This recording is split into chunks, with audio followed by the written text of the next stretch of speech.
ورحمة الله وبركاته. بسم الله والحمد لله والصلاة والسلام على رسول الله وعلى آله وأصحابه الفائزين برضوان الله. أشهد أن لا إله إلا الله وحده لا شريك له،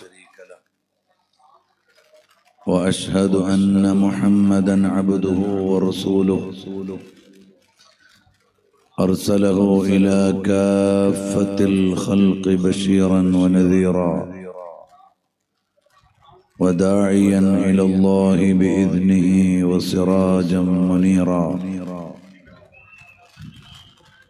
صلاة والسلام عليك يا سيدي يا رسول الله، خذ بيدي قلت حيلتي أدركني يا حبيب الله. يا رب بالمصطفى بلغ مقاصدنا واغفر لنا ما مضى يا واسع الكرم.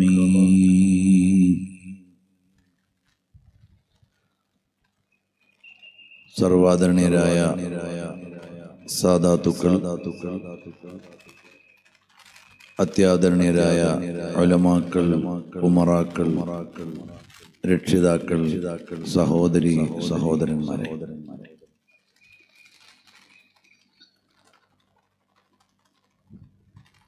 മഹാനായ ഖുത്ബുസ്സമാൻ സയ്യിദുൽ ശരീഫുൽ മദനി റളിയല്ലാഹു അൻഹുവിന്റെ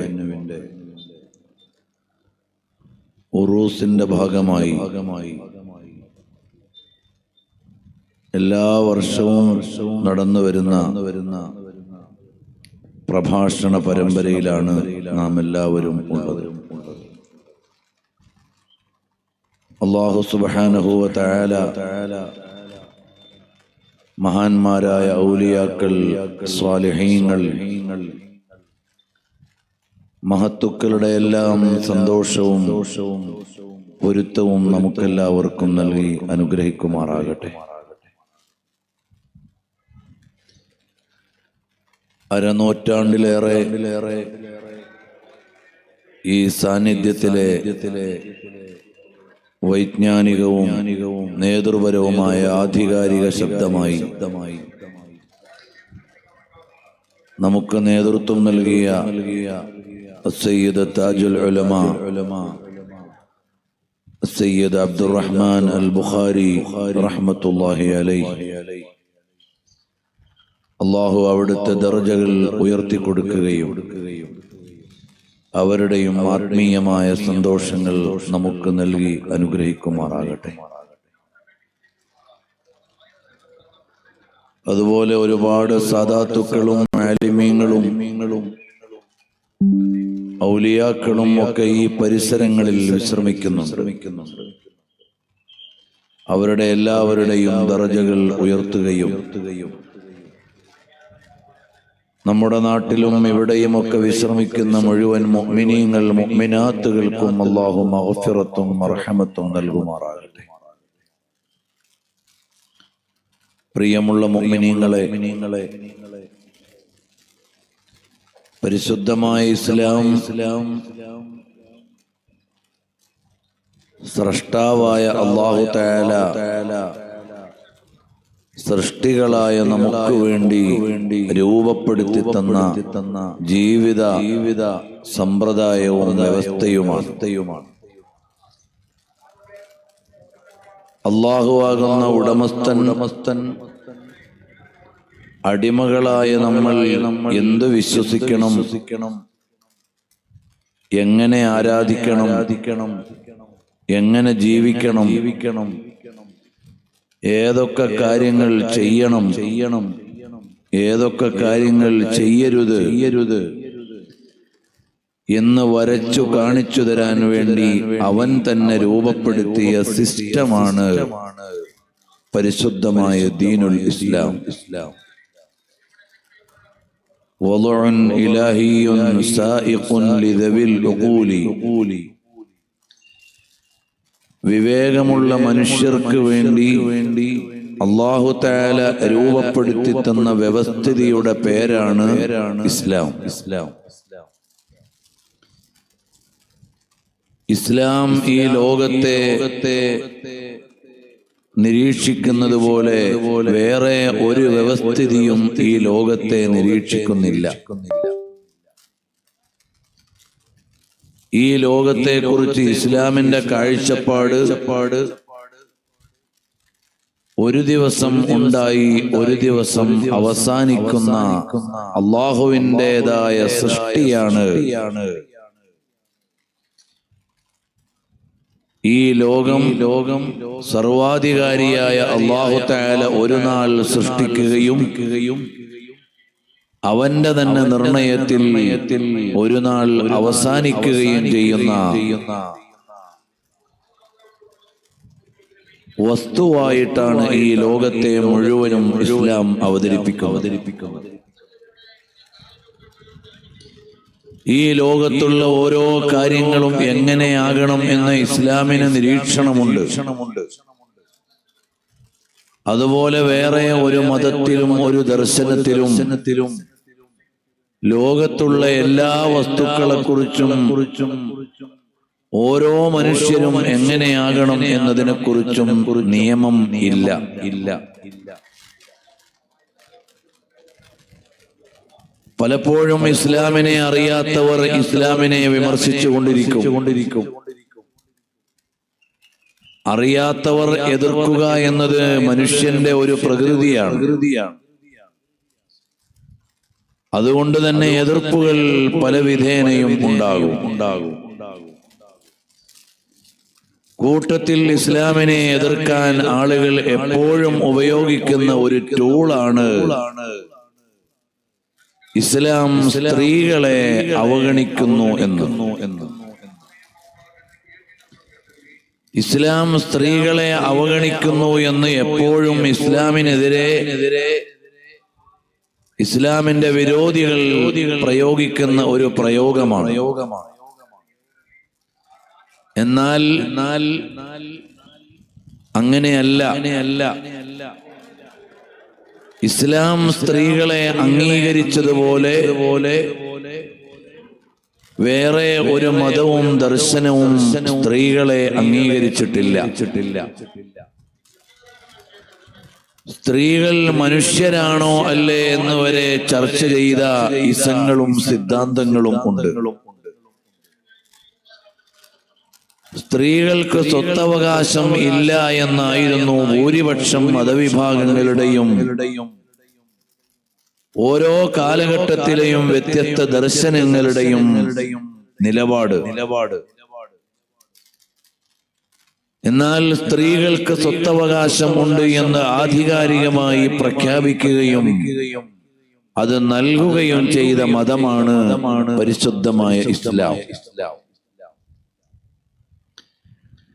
നബി സല്ലല്ലാഹു അലൈഹി വസല്ലം തങ്ങൾ ജനിച്ചു വീഴുന്ന കാലത്ത്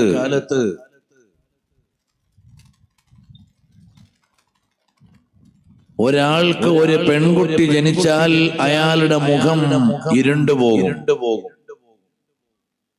അയാൾക്ക് ജനങ്ങളുടെ മുമ്പിൽ ഇറങ്ങാൻ നാണക്കേടാണ്. ഇദാ ബുശ്ശിറ അഹദുഹും ബിൽ ഉൻസാ ളല്ല വജ്ഹുഹു മുസ്വദ്ദൻ വഹുവ കളീം. ഒരാൾക്ക് ഒരു പെൺകുട്ടി ജനിച്ചു എന്ന് വാർത്ത കേട്ടാൽ അയാൾ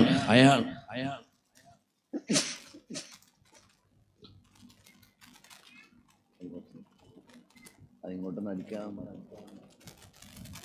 ഇങ്ങോട്ട് വേണ്ട. ളല്ല വജ്ഹുഹു മുസ്വദ്ദൻ വഹുവ കളീം.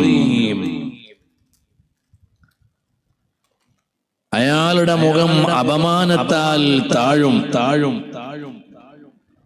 അല്ലയോ മനുഷ്യ, നിങ്ങളുടെ ഭാര്യ പ്രസവിച്ചു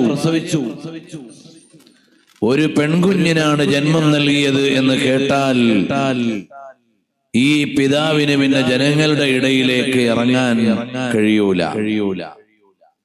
അയാള് തല കുനിച്ച് വിഷമിച്ചു നടക്കും.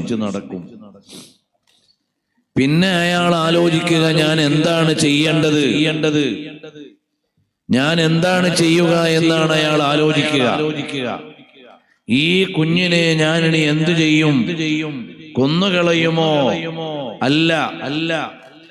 പരിശുദ്ധമായ ഖുർആൻ പറയുകയാണ്, وَإِذَا بُشِّرَ أَحَدُهُم بِالْأُنثَى ظَلَّ وَجْهُهُ مُسْوَدًّا وَهُوَ كَظِيمٌ يَتَوَارَى مِنَ الْقَوْمِ مِنْ سُوءِ مَا بُشِّرَ بِهِ أَيُمْسِكُهُ عَلَى هُونٍ أَمْ يَدُسُّهُ فِي التُّرَابِ أَلَا سَاءَ مَا يَحْكُمُونَ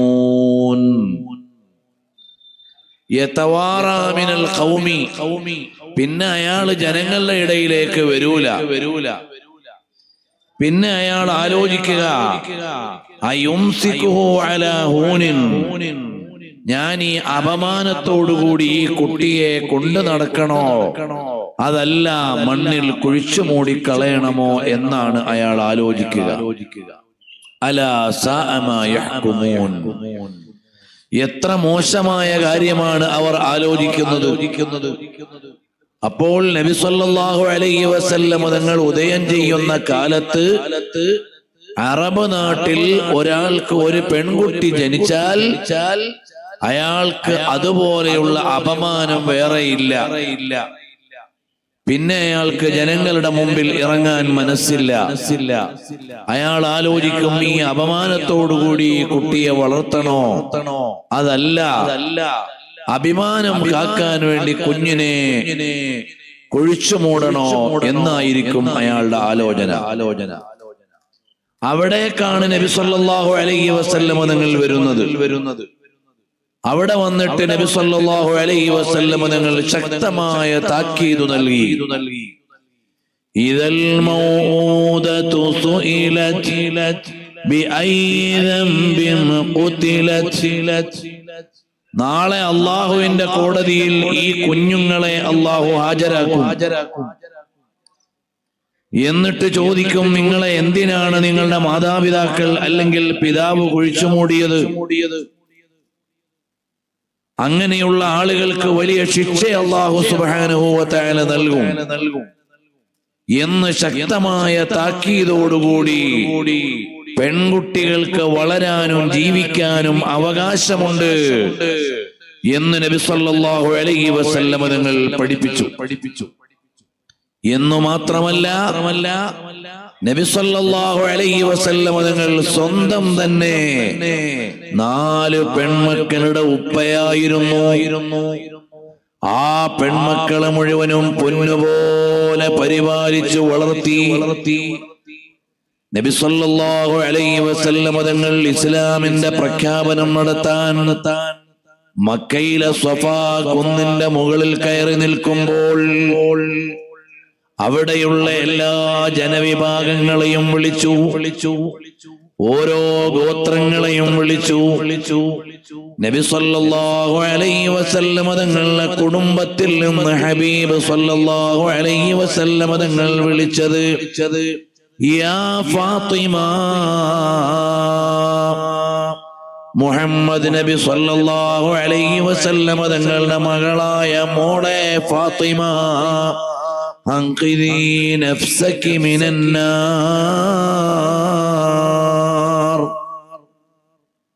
മോള് നരകത്തിൽ നിന്ന് തടി കാത്തുകൊള്ളണം. നബി സല്ലല്ലാഹു അലൈഹി വസല്ലം തങ്ങളുടെ കുടുംബത്തിന്റെ പ്രതിനിധിയായി മക്കയിലെ പ്രധാനപ്പെട്ട ഒരു വിളംബരത്തിന്റെ സമയത്ത് വിളിച്ചത് വേറെ ആരെയുമല്ല, മകളെയാണ്, പെൺകുഞ്ഞിനെയാണ്.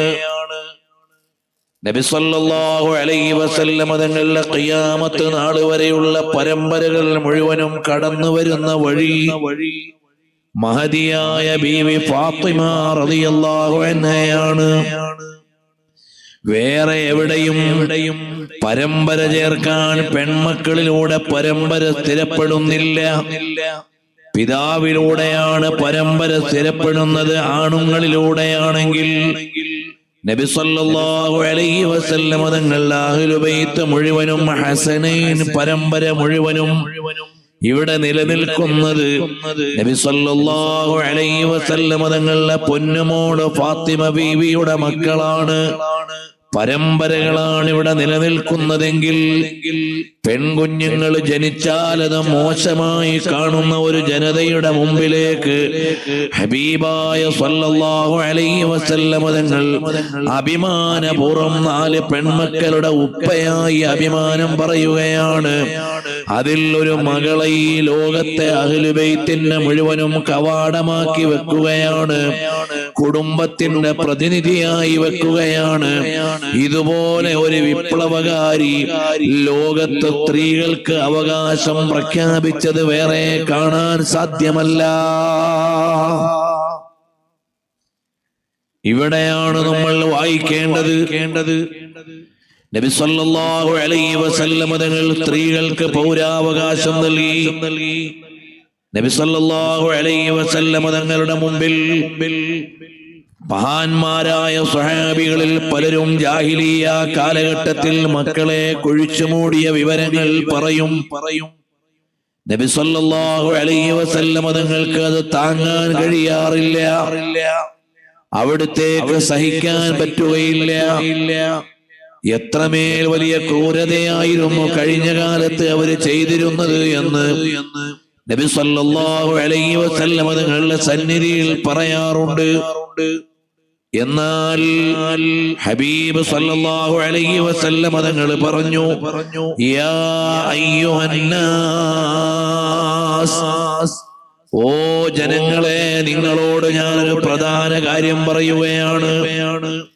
ഇത്തഖൂ റബ്ബക്കുമുല്ലദീ ഖലഖക്കും മിൻ നഫ്സിൻ വാഹിദ, നിങ്ങളെ എല്ലാവരെയും ഒരാത്മാവിൽ നിന്നാണ് പടച്ചത്, ഒരു വ്യക്തിയിൽ നിന്നാണ് സൃഷ്ടിച്ചത്, ഒരു വ്യക്തിയിലൂടെയാണ് പരമ്പരക്ക് തുടക്കം കുറിച്ചത്.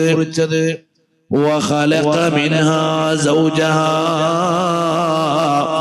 വബസ്സ മിൻഹുമാ റിജാലൻ കസീറൻ വനിസാഅ. അല്ലാഹു തആല ഒരു പുരുഷനിൽ നിന്ന് ലോകത്തുള്ള മുഴുവൻ മനുഷ്യരെയും പടച്ചു.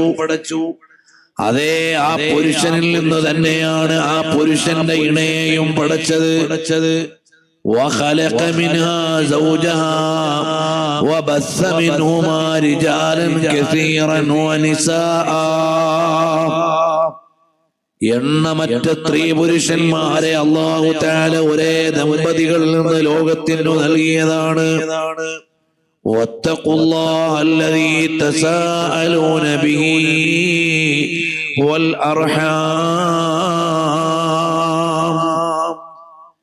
പ്രിയമുള്ളവരെ, ആണിനും പെണ്ണിനും അടിസ്ഥാനപരമായ മൗലികാവകാശങ്ങൾ ഒന്നാണ്. ഇത് ലോകത്ത് ആധികാരികമായി പ്രഖ്യാപിച്ചത് നബി സല്ലല്ലാഹു അലൈഹി വസല്ലം തങ്ങളാണ്. എന്നാൽ ആണും പെണ്ണും ഒരുപോലെയല്ല. ആണാണ്, അവന് അവന്റേതായ ഉത്തരവാദിത്വങ്ങളുണ്ട്. സ്ത്രീ പ്രകൃതിപരമായി തന്നെ വ്യത്യസ്തമാണ്. അവൾക്ക് അവളുടേതായ അവകാശമുണ്ട്. അവളുടെ പ്രകൃതിക്കനുസരിച്ചാണ് ജീവിക്കേണ്ടത്. വാപ്പയ്ക്ക് വാപ്പയുടെ അധികാരമുണ്ട്, മകന്റെ അവകാശമുണ്ട്. വാപ്പയ്ക്കും മകനും ഒരേ അവകാശമാണെന്ന് പറഞ്ഞാലേ നീതിയാകൂ എന്ന് പറയുന്നത് ശരിയല്ല. അധ്യാപകന് അധ്യാപകന്റെ ഡ്യൂട്ടിയുണ്ട്, വിദ്യാർത്ഥിക്ക് വിദ്യാർത്ഥിയുടെ ഉത്തരവാദിത്വമുണ്ട്. ഒരു സ്കൂളിലും അധ്യാപകനും വിദ്യാർത്ഥിക്കും ഒരേ റോളല്ല, ഒരേ അവകാശമല്ല, ഒരേ സ്വാതന്ത്ര്യമല്ല. ഏതൊരു കമ്മിറ്റിയിലും പ്രസിഡന്റുണ്ട്, സെക്രട്ടറിയുണ്ട്, അംഗങ്ങളുണ്ട്. എല്ലാവരുടെയും അധികാരവും അവകാശവും ഒന്നല്ല. ഒരു രാജ്യത്തിന് ഭരണാധികാരികൾ അടങ്ങുന്ന ഒരു ഭരണകൂടമുണ്ട്. എന്നാൽ എല്ലാവരുടെയും അവകാശം ഒന്നല്ല, അധികാരം ഒന്നല്ല, വ്യത്യസ്തമാണ്.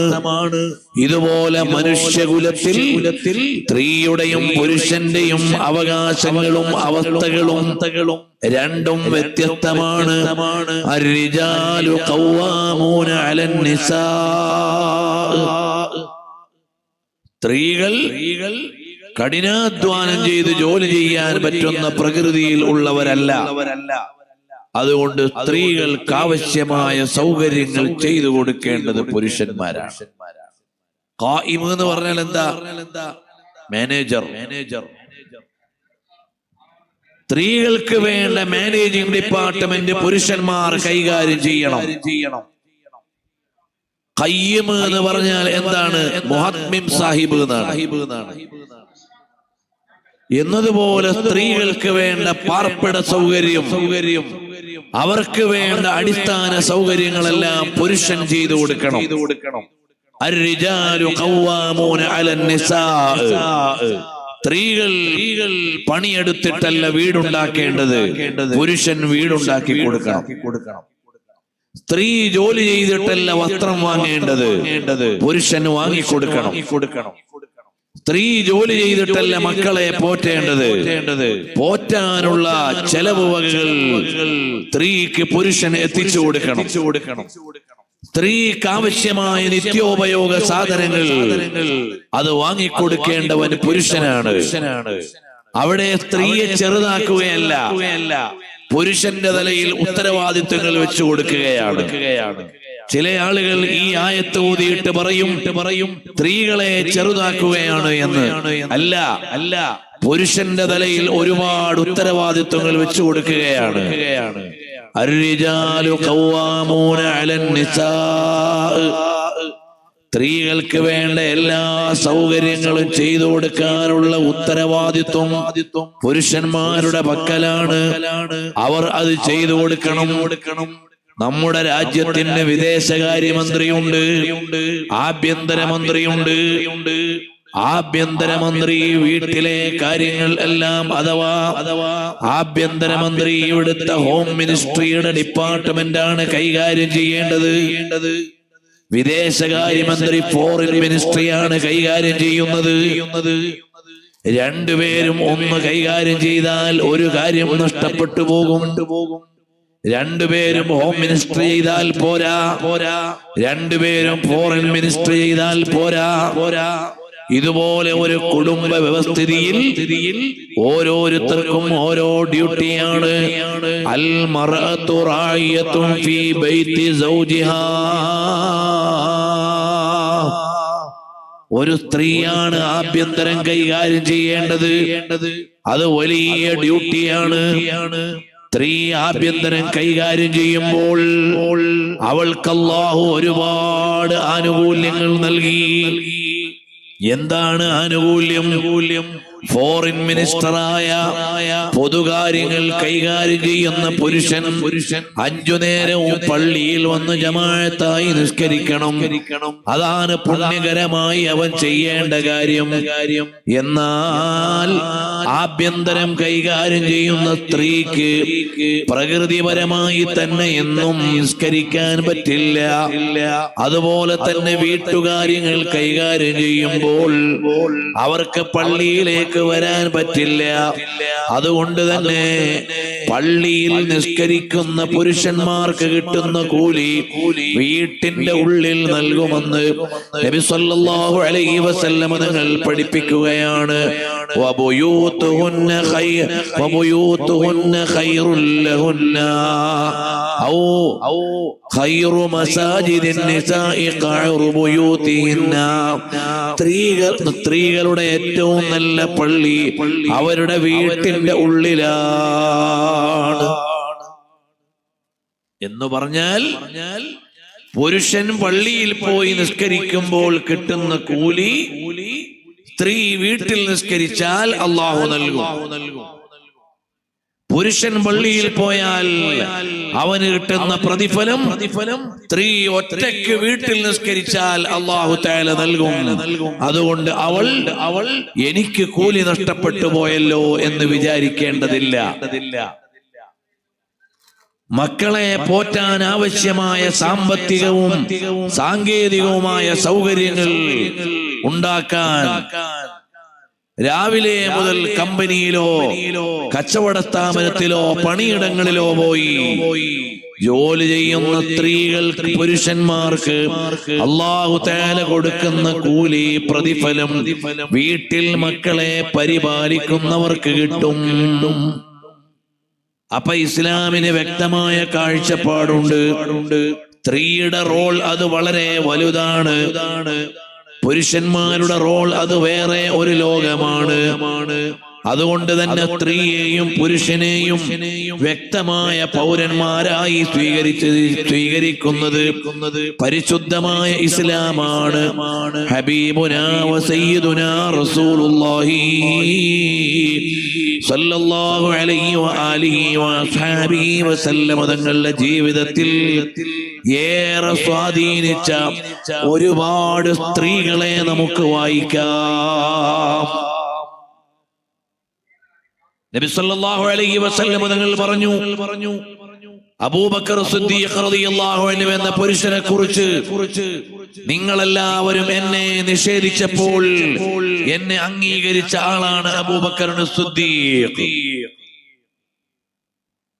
നിങ്ങളെല്ലാവരും എനിക്ക് പല കാര്യങ്ങളും തടഞ്ഞപ്പോൾ എനിക്ക് നൽകിയ ആളാണ് സിദ്ദീഖ് റളിയല്ലാഹു അൻഹു. ഇതുപോലെ നബി സല്ലല്ലാഹു അലൈഹി വസല്ലം തങ്ങൾ പറഞ്ഞു എനിക്ക് ഏറ്റവും കടപ്പാടുള്ള മഹദിയാണ് സയ്യിദത്തുനാ ബീവി ഖദീജ റളിയല്ലാഹു അൻഹാ. നബി സല്ലല്ലാഹു അലൈഹി വആലിഹി വഅസ്ഹാബിഹി വസല്ലം തങ്ങൾക്ക് ഖദീജ ഉമ്മ റളിയല്ലാഹു അൻഹയുടെ സമ്പത്ത് ദീനീ പ്രബോധനത്തിന് ഉപകാരപ്പെട്ടു. നബി സല്ലല്ലാഹു അലൈഹി വസല്ലം തങ്ങൾക്ക് സന്താനങ്ങളുണ്ടായ ഏക പത്നി മഹദിയായ ബീവി ഖദീജ റളിയല്ലാഹു അൻഹയാണ്. നബി സല്ലല്ലാഹു അലൈഹി വസല്ലം തങ്ങളെ ഏറ്റവും മനോഹരമായി വിലയിരുത്തിയ സ്ത്രീ ആരാണ്? ഹബീബുനാ വ നബിയുനാ സല്ലല്ലാഹു അലൈഹി വസല്ലം തങ്ങളുടെ ആദ്യ ഭാര്യയായ ഖദീജത്തുൽ കുബ്രാ റളിയല്ലാഹു അൻഹയാണ്. പുരുഷന്മാരോട് മുഴുവനും വിളിച്ചു പറഞ്ഞു, അല്ലയോ മനുഷ്യ, ഖയ്യാറുക്കും ഖയ്യാറുക്കും ലിനിസായിക്കും, നിങ്ങളിൽ നല്ലവർ ആരാണ്? നിങ്ങളിൽ ഗുഡ് സർട്ടിഫിക്കറ്റ് കിട്ടുന്നവർ ആരാണ്?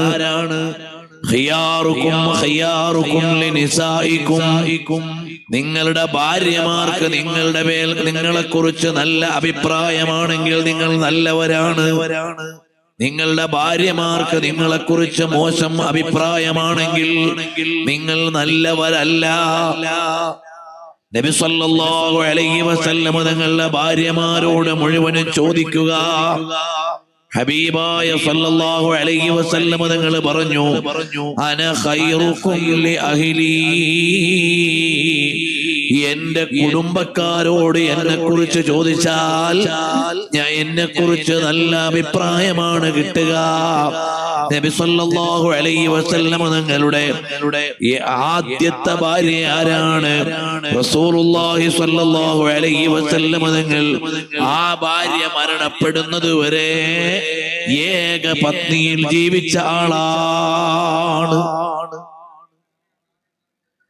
നബി സല്ലല്ലാഹു അലൈഹി വസല്ലം തങ്ങളുടെ ആദ്യ പത്നിയും ഉമ്മുൽ മുഅ്മിനീൻ ഖദീജ റളിയല്ലാഹു അൻഹയോട് ചോദിക്കുക, നബി സല്ലല്ലാഹു അലൈഹി വസല്ലം തങ്ങൾ എങ്ങനെയായിരുന്നു എന്ന്. സഹീഹുൽ ബുഖാരിയിലെ ഹദീസ് നിങ്ങൾക്ക് എല്ലാവർക്കും അറിയാം. നബി സല്ലല്ലാഹു അലൈഹി വസല്ലം തങ്ങൾ ഹിറാ ഗുഹയിൽ നിന്ന് ഖുർആൻ സ്വീകരിച്ചു കൊണ്ടുവരുമ്പോൾ വിളിച്ച വിളി എന്താണ്? സമ്മിലൂനി, സമ്മിലൂനി യാ ഖദീജ. നബി സല്ലല്ലാഹു അലൈഹി വസല്ലം തങ്ങൾ ഖുർആൻ സ്വീകരിച്ചുകൊണ്ട് വരുമ്പോൾ ആകെ വിളിച്ചത് ഖദീജ ഉമ്മയെയാണ്. എന്നെ ഒന്ന് പുതപ്പിച്ചു കിടത്താൻ പറഞ്ഞു. ആ സമയത്ത് ഖദീജ ഉമ്മ റളിയല്ലാഹു അൻഹ പറഞ്ഞ മറുപടിയാണ് ലാ യുഖ്ദികല്ലാഹു അബദാ. അല്ലാഹു തആല തങ്ങളെ ഒരിക്കലും പരാജയപ്പെടുത്തുകയില്ല. കാരണം തങ്ങളുടെ ജീവിതം എനിക്കറിയാം.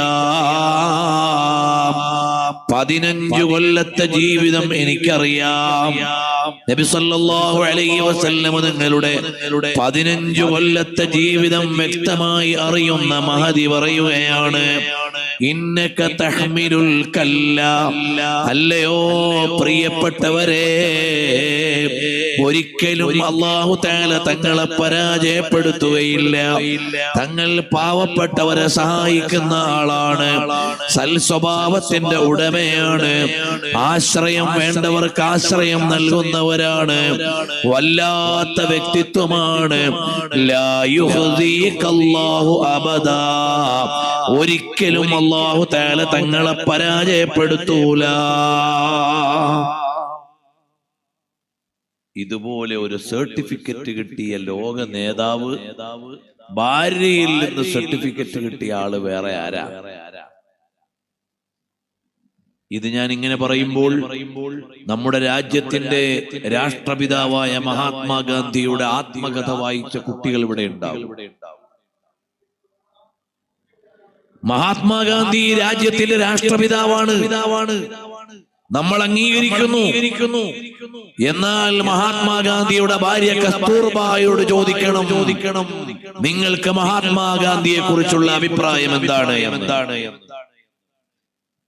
ആൻ ഓട്ടോബയോഗ്രഫി അല്ലെങ്കിൽ ഗാന്ധിജിയുടെ സത്യാന്വേഷണ പരീക്ഷണ കഥ വായിച്ച കുട്ടികൾ ഇവിടെ ഉണ്ടാവും. അവർക്കത്ര അഭിപ്രായം പോരാ, അത്ര ഞാൻ പറയണം. ഇതുപോലെ ലോക നേതാക്കളിൽ ഒരുപാട് ആളുകളുടെയും ജീവചരിത്രം പരിശോധിച്ചു നോക്കിയാൽ അവരുടെ അരമനകളിൽ നിന്ന് നല്ല അഭിപ്രായങ്ങൾ പറയാനില്ല. എന്നാൽ നബി സല്ലല്ലാഹു അലൈഹി വസല്ലം തങ്ങളുടെ ആദ്യ പത്നി ഖദീജ റളിയല്ലാഹു അൻഹ പറയുന്നു ലാ യുഖ്ദികല്ലാഹു അബദാ. ഒരിക്കലും അല്ലാഹു തആല തങ്ങളെ പരാജയപ്പെടുത്തുകയില്ല. ഇനി നബി സല്ലല്ലാഹു അലൈഹി വസല്ലം തങ്ങളുടെ ഭാര്യമാരിൽ ഏറ്റവും ചെറുപ്പക്കാരിയായ കന്യകയായ ഏക ഭാര്യ, കന്യകയായി നബി സല്ലല്ലാഹു അലൈഹി വസല്ലം തങ്ങൾ വേർജിനായിട്ട് ഒരാളെ മാത്രമേ വിവാഹം കഴിച്ചിട്ടുള്ളൂ. അതാരാണ്? ഉമ്മുൽ മുഅ്മിനീൻ ആയിഷ റളിയല്ലാഹു അൻഹയാണ്. ആയിഷ ഉമ്മയോട് ചോദിക്കുക, കൈഫ കാന റസൂലുള്ളാഹി.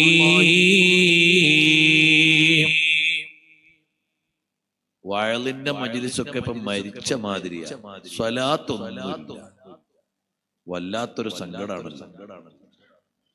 സയ്യിദുനാ റസൂലുള്ളാഹി സല്ലല്ലാഹു അലൈഹി വഅലിഹി വഅസ്ഹാബിഹി വസല്ലമ തങ്ങളോട് തങ്ങളെ കുറിച്ച് മഹദിയായ ആയിഷ ഉമ്മ റളിയല്ലാഹു അൻഹയോട് ചോദിച്ചാൽ മഹദി പറയുകയാണ് കാന ഖുലുഖുൽ ഖുർആൻ. നബി സല്ലല്ലാഹു അലൈഹി വസല്ലം തങ്ങളുടെ സ്വഭാവം ഖുർആനായിരുന്നു. ഹബീബായ സല്ലല്ലാഹു അലൈഹി വസല്ലം തങ്ങളെ കുറിച്ച് പിന്നീട് 1/2 നൂറ്റാണ്ടിലേറെ ജീവിച്ച ഭാര്യയാണത്. നബി സല്ലല്ലാഹു അലൈഹി വസല്ലം തങ്ങളുടെ ഏക കന്യകയായ ഭാര്യയാണത്. നബി സല്ലല്ലാഹു അലൈഹി വസല്ലം തങ്ങളുടെ വഫാത്തിനു ശേഷം 1/2 നൂറ്റാണ്ടിലേറെ മദീനയിൽ ജീവിച്ചു. ഒരിക്കൽ പോലും ഒരു ചെറിയ നിഴല് പോലും നബി സല്ലല്ലാഹു അലൈഹി വസല്ലം തങ്ങളെ കുറിച്ച് 1% അഭിപ്രായക്കേട് പറയാനില്ല. ഗുഡ് സർട്ടിഫിക്കറ്റ് അല്ലാതെ ഇല്ല. സ്ത്രീകൾക്ക് അവകാശം കൊടുത്തോ ഇല്ലേ എന്നറിയാൻ ഇത് പഠിച്ചാൽ മതി. നബി സല്ലല്ലാഹു അലൈഹി വസല്ലം തങ്ങളുടെ ഭാര്യ നബി സല്ലല്ലാഹു അലൈഹി വസല്ലം തങ്ങളെ കുറിച്ച് എന്ത് പറയും? ഇനി ബാക്കിയുള്ള എല്ലാ ഭാര്യമാരുടെയും അഭിപ്രായം എന്താണ്? ഒരു ദിവസം നബി സല്ലല്ലാഹു അലൈഹി വസല്ലം തങ്ങൾ വിളിച്ചു. എന്നിട്ട് പറഞ്ഞു, അല്ലയോ പ്രിയപ്പെട്ട പത്നിമാരെ, എന്റെ കൂടെ ജീവിക്കുമ്പോൾ ഭക്ഷണത്തിന്റെ കാര്യത്തിൽ കുറച്ച് പ്രയാസമുണ്ട്. ചെറിയ വീടുകളിലാണ് നിങ്ങൾ താമസിക്കുന്നത്. സൗകര്യങ്ങളൊക്കെ വളരെ കുറവാണ്. നിങ്ങളോട് ഞാനൊരു സ്വാതന്ത്ര്യം തരികയാണ്. നിങ്ങൾക്ക് എന്തെങ്കിലും പ്രയാസമുണ്ടെങ്കിൽ നിങ്ങൾക്ക് എന്റെ ഭാര്യാപദത്തിൽ നിന്ന് മാറിപ്പോകാം. ഉമത്തിഉകുന്ന വഉസർരിഹുകുന്ന സറാഹൻ ജമീലാ. എല്ലാവർക്കും ഞാൻ വേണ്ടതൊക്കെ തന്ന് പിരിച്ചുവിടാം. ആരും നിർബന്ധിക്കപ്പെട്ടു എന്ന നിലക്ക് എന്റെ കൂടെ നിൽക്കേണ്ടതില്ല എന്ന് പറഞ്ഞപ്പോൾ ഒരൊറ്റ ഭാര്യയും പിരിഞ്ഞു പോയിട്ടില്ല. എല്ലാവരും നബി സല്ലല്ലാഹു അലൈഹി വസല്ലം തങ്ങളോടൊപ്പം ലളിതമായ ജീവിതത്തിൽ നിലനിൽക്കുകയാണ്. കാരണം റസൂലുള്ളാഹി സ്വല്ലല്ലാഹു അലൈഹി വസല്ലം തങ്ങളുടെ ഭാര്യമാർ അനുഭവിച്ച സംതൃപ്തമായ ജീവിതമാണ്. ഇവിടെയല്ലേ സ്ത്രീ സ്വാതന്ത്ര്യം പറയേണ്ടത്? ആധുനിക ഫെമിനിസ്റ്റുകൾക്ക് പറയാനുണ്ടോ ഈ സന്തോഷം? ആധുനിക സ്ത്രീപക്ഷവാദികൾക്ക് പറയാനുണ്ടോ ഈ സന്തോഷം? യൂറോപ്പിലുള്ള 40 കഴിഞ്ഞ ഒരുപാട് സ്ത്രീകൾ ഇന്ന് പരാതിയിലാണ്. അവർക്ക് ജീവിതം നഷ്ടപ്പെട്ടു പോയി. കാരണം എന്താണ്? അവിടെ വ്യവസ്ഥാപിതമായ കുടുംബമില്ല. ഗേൾ ഫ്രണ്ട് ബോയ് ഫ്രണ്ട് ജീവിതമാണ്. ഏതാണ്ട് 40 വയസ്സായപ്പോൾ സ്വാഭാവികമായ സ്ത്രീയുടെ ശാരീരിക സൗന്ദര്യം കുറഞ്ഞു. Boy friend പിരിഞ്ഞുപോയി. ഭർത്താവില്ല, മക്കളില്ല, കുടുംബമില്ല. ഇനിയൊട്ട് കെട്ടിച്ചു വിടാനും കഴിയില്ല. അങ്ങനെ എത്രയോ യൂറോപ്യൻ രാജ്യങ്ങളിലെ 40 വയസ്സു കഴിഞ്ഞ എത്രയോ സ്ത്രീകൾ പരിഭവത്തിലാണ് ജീവിക്കുന്നത്. അവർക്ക് ജീവിതം തന്നെ നഷ്ടമായി പോയി. പ്രിയമുള്ള സഹോദരന്മാരെ, അറിയണം നബി സല്ലല്ലാഹു അലൈഹി വസല്ലം തങ്ങൾ പഠിപ്പിച്ച വ്യവസ്ഥിതി എന്താണ്? ഹുന്ന ലിബാസുൽ ലക്കും വഅൻതും ലിബാസുൽ ലഹുന്ന. ഒരു കുടുംബത്തിലെ സ്ത്രീ അല്ലെങ്കിൽ സ്ത്രീകൾ പുരുഷന്മാർക്കും പുരുഷന്മാർ സ്ത്രീകൾക്കും വസ്ത്രമാണ്. ഭാര്യ ഭർത്താക്കന്മാർ പരസ്പരം വസ്ത്രം പോലെയാണ്. അവരോട് ചേർന്നു നിൽക്കുന്നവരാണ്. പരസ്പരം അവരെ അഭിമാനപൂർവ്വം അവതരിപ്പിക്കേണ്ടവരാണ്. പരസ്പരം സ്വകാര്യതകൾ മറയ്ക്കാനുള്ളവരാണ്.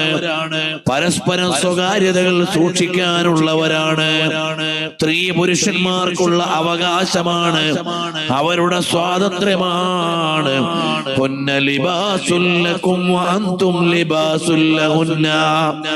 ഇതിലേറെ മനോഹരമായ ഒരു വ്യവസ്ഥിതി വേറെ എവിടെയുണ്ട്? നിങ്ങൾ പരസ്പരം ഉൾക്കൊള്ളണം. ഒരു പുരുഷനെ തൃപ്തിയോടുകൂടി സ്വീകരിച്ച് ജീവിതാവസാനം വരെ കൊണ്ടു നടന്നാൽ, ഇദാ മാതത് ഇംറഅത്തുൻ വസൗജുഹാ റാളിൻ അൻഹാ ദഖലത്തിൽ ജന്നാ. ഭർത്താവിന്റെ തൃപ്തിയോടെ ഒരു സ്ത്രീ മരണപ്പെട്ടു പോയാൽ അവൾ സ്വർഗത്തിലാണെന്ന് മുഅ്മിനാത്തുകളായ സ്ത്രീകൾക്ക് സന്തോഷം നൽകുകയാണ്. പുരുഷന്മാരോട് പറഞ്ഞതോ ഞാൻ നേരത്തെ ഉദ്ധരിച്ചു. ഖിയാറുക്കും ഖിയാറുക്കും ലിഅഹ്ലീകും.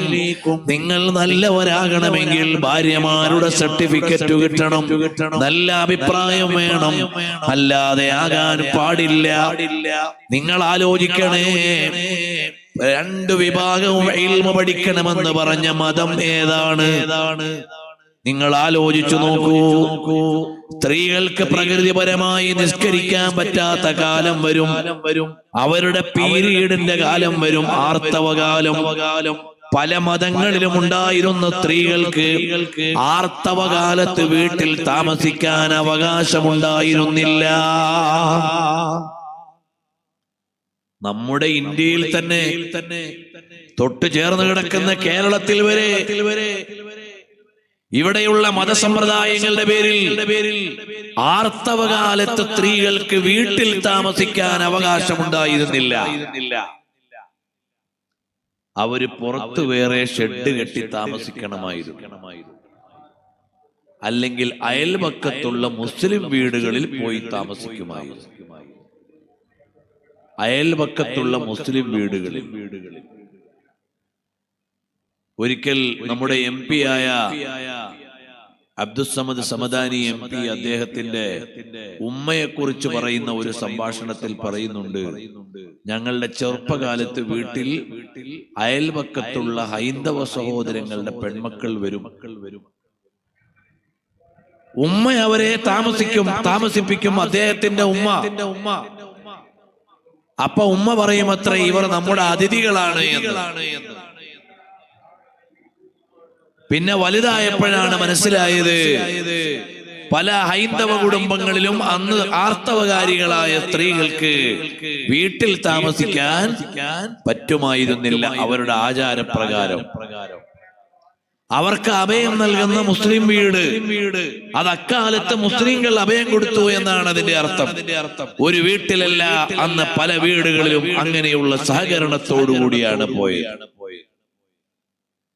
എന്നാൽ നബി സല്ലല്ലാഹു അലൈഹി വസല്ലം തങ്ങളെ കുറിച്ച് മഹദിയായ ആയിഷ റളിയല്ലാഹു അൻഹ പറയാണ്, ഏതു കാലത്താണ് സ്ത്രീ ജന്മം ഭാരമാണെന്ന് കൽപ്പിക്കുന്ന കാലത്ത് നബി സല്ലല്ലാഹു അലൈഹി വസല്ലം തങ്ങളെ കുറിച്ച് പറയുകയാണ്, ഞാനും ഹബീബായ സല്ലല്ലാഹു അലൈഹി വസല്ലം തങ്ങളും എന്റെ ആർത്തവകാലത്ത് ഒരേ വിരിപ്പിൽ ഞങ്ങൾ ഉറങ്ങാറുണ്ട്. ഒരേ വിരിപ്പിൽ ഞങ്ങൾ ഉറങ്ങും. പക്ഷേ ഭാര്യാഭർത്തൃ ബന്ധം ആ സമയത്ത് നിഷിദ്ധമാണ്. അത് അല്ലാഹു തആല വിലക്കിയതാണ്. അത് പറ്റൂല. ഒരുമിച്ച് ഉറങ്ങാം, ഒരുമിച്ച് കഴിക്കാം, ഒരുമിച്ചിരിക്കാം.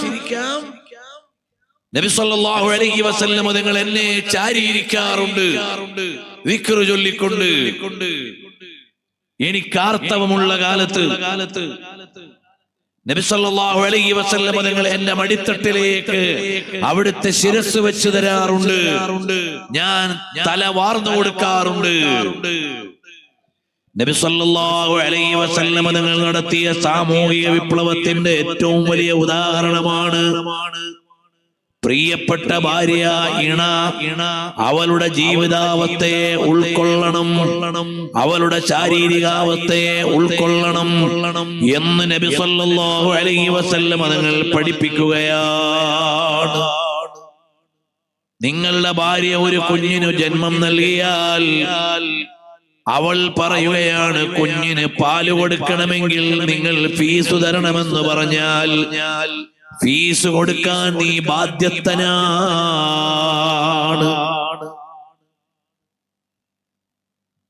ഇതുപോലെ ഒരു വ്യവസ്ഥിതി വേറെ എവിടെയുണ്ട്? അല്ലാതെ കുഞ്ഞു ജനിച്ചാൽ ആ കുഞ്ഞിന്റെ എല്ലാ ഭാരവും ഭാര്യയുടെ തലയിലാണെന്ന് ഇസ്ലാം പറയണില്ല. കുഞ്ഞിനെ പോറ്റാൻ കൂലി വേണമെന്ന് പറഞ്ഞാൽ നൽകാൻ ഭർത്താവ് ബാധ്യസ്ഥനാണ്. അവൾക്ക് വേണ്ട എല്ലാ സൗകര്യങ്ങളും ചെയ്തു കൊടുക്കണം. ഇന്ന് സ്ത്രീ സ്വാതന്ത്ര്യം എന്ന പേരിൽ സ്ത്രീകളെ ജോലിക്ക് വിടുന്ന കുടുംബങ്ങളിൽ ഭാര്യമാർ ഇരട്ടി ഭാരം ചുമക്കുന്നവരാണ്. പ്രസവിക്കണം, കുഞ്ഞിനെ പോറ്റണം, അതിനുള്ള വരുമാനവും ഉണ്ടാക്കണം. ഏതെല്ലാം പ്രാരാബ്ദങ്ങളാണ് പുതിയ കുടുംബങ്ങളിൽ. സ്ത്രീ സ്വാതന്ത്ര്യത്തിന്റെ പേരിൽ ഭാര്യമാർ ജോലിക്ക് പോകുമ്പോൾ അവര് ഡബിൾ ഡ്യൂട്ടി ചെയ്യേണ്ടി വരികയാണ്. പ്രകൃതിപരമായി അവർക്കുള്ള ഡ്യൂട്ടിയിൽ നിന്ന് അവർക്ക് ഒഴിവാകാൻ കഴിയില്ല. അതിന് പുറമേയല്ലേ ബാക്കിയുള്ള ഡ്യൂട്ടി കൂടി ലഭിച്ചുകൊണ്ടിരിക്കുന്നത്. അതേ സമയത്ത് ഇസ്ലാം അവളെ ആദരിക്കുകയാണ്.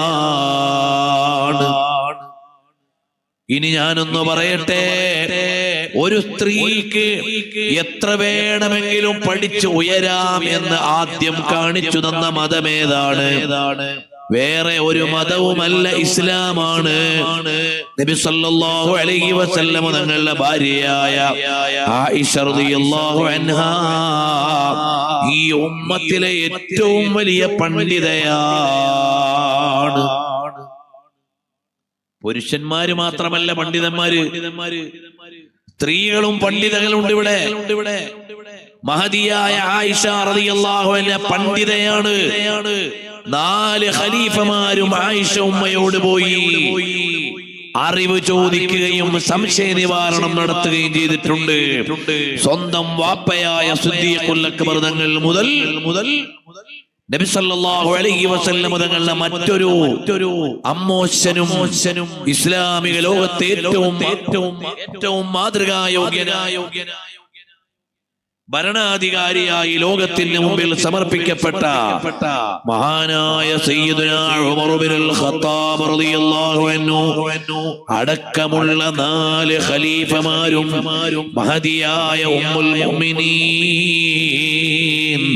ആയിഷ റളിയല്ലാഹു അൻഹയുടെ അടുക്കൽ പോയി സംശയ നിവാരണം നടത്താറുണ്ടായിരുന്നു. ഇതിലേറെ സ്ത്രീക്ക് എന്ത് സ്ഥാനമാണ് വേണ്ടത്? ഇത് പ്രായോഗികമാണ്, സാങ്കല്പികമല്ല. നബി സല്ലല്ലാഹു അലൈഹി വസല്ലം തങ്ങളുടെ പത്നിക്ക് കിട്ടിയ പദവിയാണ്. നിങ്ങൾ അറിയുമോ, നബി സല്ലല്ലാഹു അലൈഹി വസല്ലം തങ്ങൾ വഫാത്തായതിൽ പിന്നെ അവിടുത്തെ ഭാര്യമാർ ഈ ലോകത്തുള്ള മുഴുവൻ പുരുഷന്മാരായ മുഅ്മിനീങ്ങളുടെയും സ്ത്രീകളുടെയും ഉമ്മമാരാണ്. النبي أولى بالمؤمنين من أنفسهم وأزواجه أمهاتهم. നബി സല്ലല്ലാഹു അലൈഹി വസല്ലം തങ്ങളുടെ ഭാര്യമാർ നമ്മുടെ എല്ലാവരുടെയും ഉമ്മമാരാണ്. നിങ്ങൾ ആലോചിച്ചു നോക്കണേ, ഉമ്മ എന്നതിനേക്കാൾ വലിയ ഒരു ആദരവ് വേറെ ഏതാണ് ലോകത്തുള്ളത്? നബി സല്ലല്ലാഹു അലൈഹി വസല്ലം തങ്ങൾ പറഞ്ഞു, അല്ലയോ പുരുഷന്മാരെ,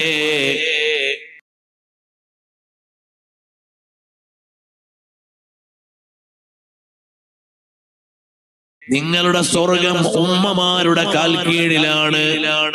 സ്ത്രീക്ക് നൽകിയ ഒരു പദവിയാണ്. ഉമ്മയുടെ കാൽ കീഴിലാണ് സ്വർഗം. ഉമ്മ സ്ത്രീയല്ലേ?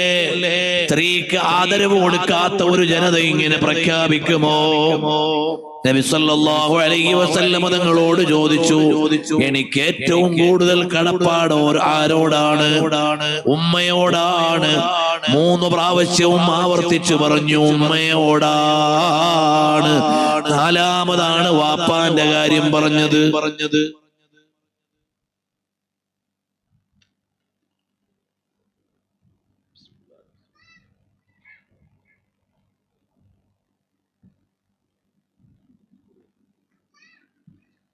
നാലാമതാണ് വാപ്പാന്റെ കാര്യം പറയുന്നത്. അപ്പോൾ ഉമ്മയുടെ കാൽ കീഴിലാണ് സ്വർഗമെന്ന് പറഞ്ഞ് ഒരു പെണ്ണിന് പദവി നൽകിയ ഇതിലേറെ വലിയൊരു ദർശനം എവിടെയാണ്? ആ ദർശനം കേവലം ഒരു വാക്കല്ല. നബി സല്ലല്ലാഹു അലൈഹി വസല്ലം തങ്ങളുടെ ഉമ്മ തങ്ങൾക്ക് 6 വയസ്സുള്ളപ്പോൾ വഫാത്തായതാണ്. 60 വയസ്സ് കഴിഞ്ഞപ്പോൾ അബവായിലൂടെ നബി സല്ലല്ലാഹു അലൈഹി വസല്ലം തങ്ങൾ കടന്നുപോയി. ഉമ്മാന്റെ ഖബറിന്റെ അടുക്കൽ ചെന്ന് നിന്ന് കരയാൻ തുടങ്ങി.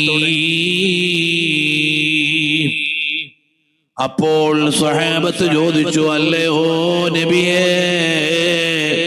അവിടുന്ന് കരയുന്നത് എന്തിനാണ്? ഇതെന്റെ ഉമ്മയാണ്. അന ദഅവത്തു ഇബ്രാഹിം വബിശാറത്തു ഈസാ വറുയാ ഉമ്മീ. ഞാൻ ആരാണെന്ന് ചോദിച്ചാൽ അതിനുള്ള മറുപടി എന്താണ്? അന ദഅവത്തു ഇബ്രാഹിം, ഞാൻ ഇബ്രാഹിം നബിയുടെ ദുആഇന്റെ ഫലമാണ്. വബിശാറത്തു ഈസാ, ഈസാ നബി അലൈഹിസ്സലാം മുന്നറിയിപ്പ് നൽകിയതാണ്. ഇനിയും പലതും പറവാനുണ്ട്, പക്ഷേ വഹിപ്പാനൊക്കത്തില്ല. കാര്യസ്ഥൻ വരും, എല്ലാം വിശദീകരിച്ചു തരുമെന്ന് ഈസാ അലൈഹിസ്സലാം പറഞ്ഞതിന്റെ ബാക്കി ഇന്നും ബൈബിളിൽ ഉണ്ട്. അങ്ങനെ മുന്നറിയിപ്പ് നൽകപ്പെട്ട സുവിശേഷമാണ് വറുഇയാ ഉമ്മീ, എന്റെ ഉമ്മയുടെ സ്വപ്നത്തിന്റെ പുലർച്ചയാണ് ഞാൻ. 6 വയസ്സിൽ വഫാത്തായ ഉമ്മാനെ 60 വയസ്സ് കഴിഞ്ഞപ്പോ ഖബറിന്റെ അടുക്കൽ പോയി നിന്ന് സ്നേഹത്തോടെ പൊട്ടിക്കരഞ്ഞ് കാണിച്ചു തന്നു റസൂലുള്ളാഹി സല്ലല്ലാഹു അലൈഹി വസല്ലം. തങ്ങൾ പറഞ്ഞു അതാ മഹാനായ ഡോക്ടർ മുഹമ്മദ് അബ്ദു യമാനി അന്നബിയ്യു വ വാലിദാഹുൽ കരീമാനി എന്ന കിതാബിൽ എഴുതുകയാണ്, നബി സല്ലല്ലാഹു അലൈഹി വസല്ലം തങ്ങളുടെ ഖബർ, നബി സല്ലല്ലാഹു അലൈഹി വസല്ലം തങ്ങൾക്ക് 6 വയസ്സുള്ളപ്പോൾ അബവായിൽ വെച്ച് ഉമ്മ വഫാത്താകാൻ അടുത്തപ്പോൾ ഉമ്മ പറഞ്ഞു, മോനെ ഇൻ സഹമാ അബ്സർതു ഫിൽ മനാമി ഫഅൻത മബ്ഊസുൻ ഇലൽ ആനാമി. ഞാൻ കണ്ട സ്വപ്നം സത്യമാണെങ്കിൽ മോൻ ലോകത്തേക്കുള്ള പ്രവാചകനാണ്.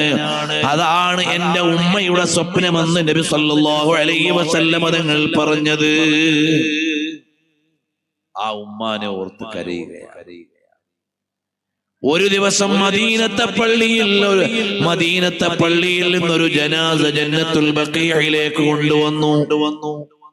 ആ ജനാസ കൊണ്ടുവന്ന് വെച്ചപ്പോൾ നബി സല്ലല്ലാഹു അലൈഹി വസല്ലം തങ്ങളുടെ മുഖം ദുഃഖം കൊണ്ട് അതാ നിറഞ്ഞിട്ടുണ്ട്, കണ്ണുനീരൊലിക്കുന്നുണ്ട്. ഖബർ കുഴിച്ചപ്പോൾ ആ ഖബറിൽ നബി സല്ലല്ലാഹു അലൈഹി വസല്ലം തങ്ങൾ ഇറങ്ങി. ആ ഖബറിൽ ആദ്യം ഒന്ന് കിടന്നു. എന്നിട്ട് നബി സല്ലല്ലാഹു അലൈഹി വസല്ലം തങ്ങളുടെ തിരുകരങ്ങൾ കൊണ്ട് ആ ഖബറിന്റെ ഉള്ളിലെ ചെറിയ കുഴിയൊക്കെ റെഡിയാക്കി ആ തിരുകരങ്ങൾ കൊണ്ട്. എന്നിട്ട് അവിടുത്തെ ഖമീസൂരി ആ ജനാസയെ അണിയിച്ചു കൊടുത്തു. എന്നിട്ട് ആ ജനാസ ഖബറിൽ വെച്ച് ഏറെ നേരം അവിടെ ഇരുന്നു. അപ്പോൾ നബി സല്ലല്ലാഹു അലൈഹി വസല്ലം തങ്ങളോട് സ്വഹാബ ചോദിക്കുകയാണ്, യാ റസൂലല്ലാഹ്, അല്ലയോ ഹബീബായ തങ്ങളെ, സാധാരണഗതിയിൽ ഇങ്ങനെയൊന്നും ചെയ്യാറില്ലല്ലോ. ഇന്ന് വളരെ പ്രത്യേകതയോടെയാണല്ലോ ഈ ജനാസ മറമാടിയത്. ആരുടെ ജനാസയാണിത്? ഉടനെ അവിടുന്ന് പറഞ്ഞു, വഹിയ ഉമ്മീ ബഅദ ഉമ്മീ,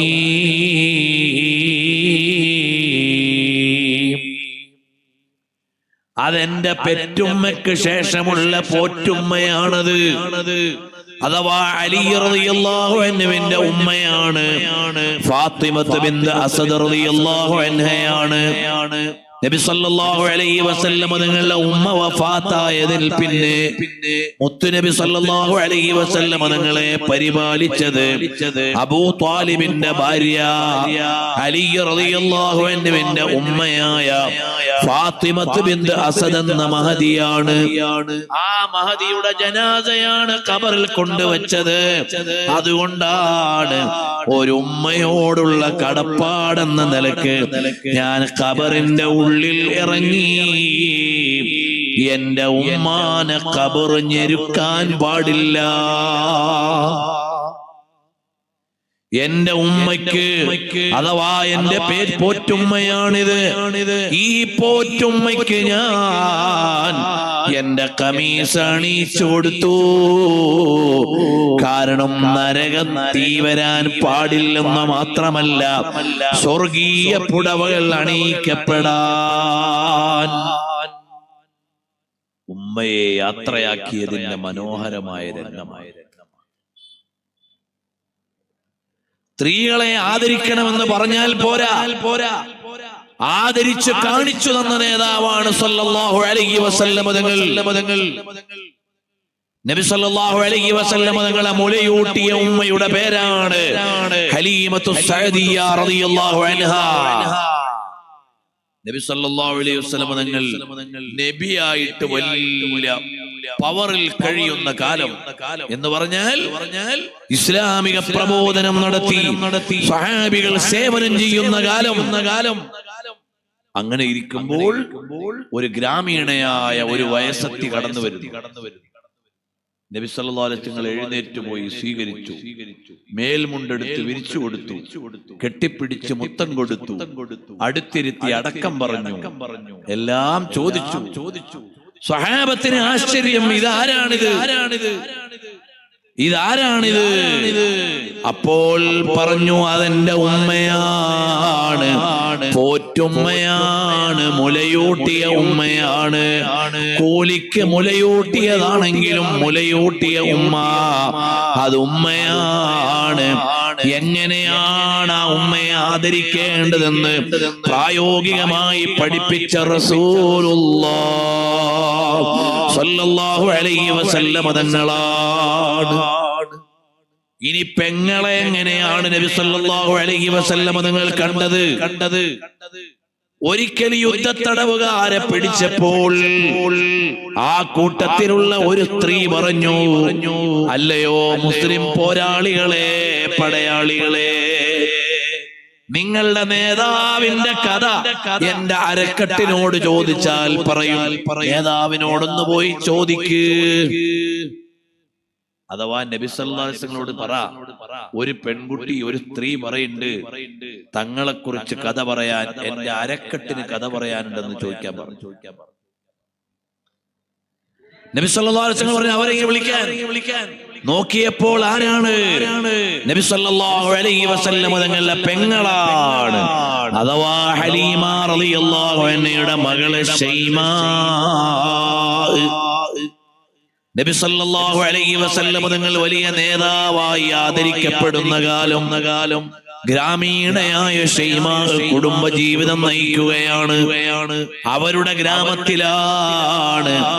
പക്ഷേ ഹവാസിൻ യുദ്ധകാലത്ത് ബന്ദികളുടെ കൂട്ടത്തിൽ വന്നതാണ്. നബി സല്ലല്ലാഹു അലൈഹി വസല്ലം തങ്ങൾ അക്രമഹാ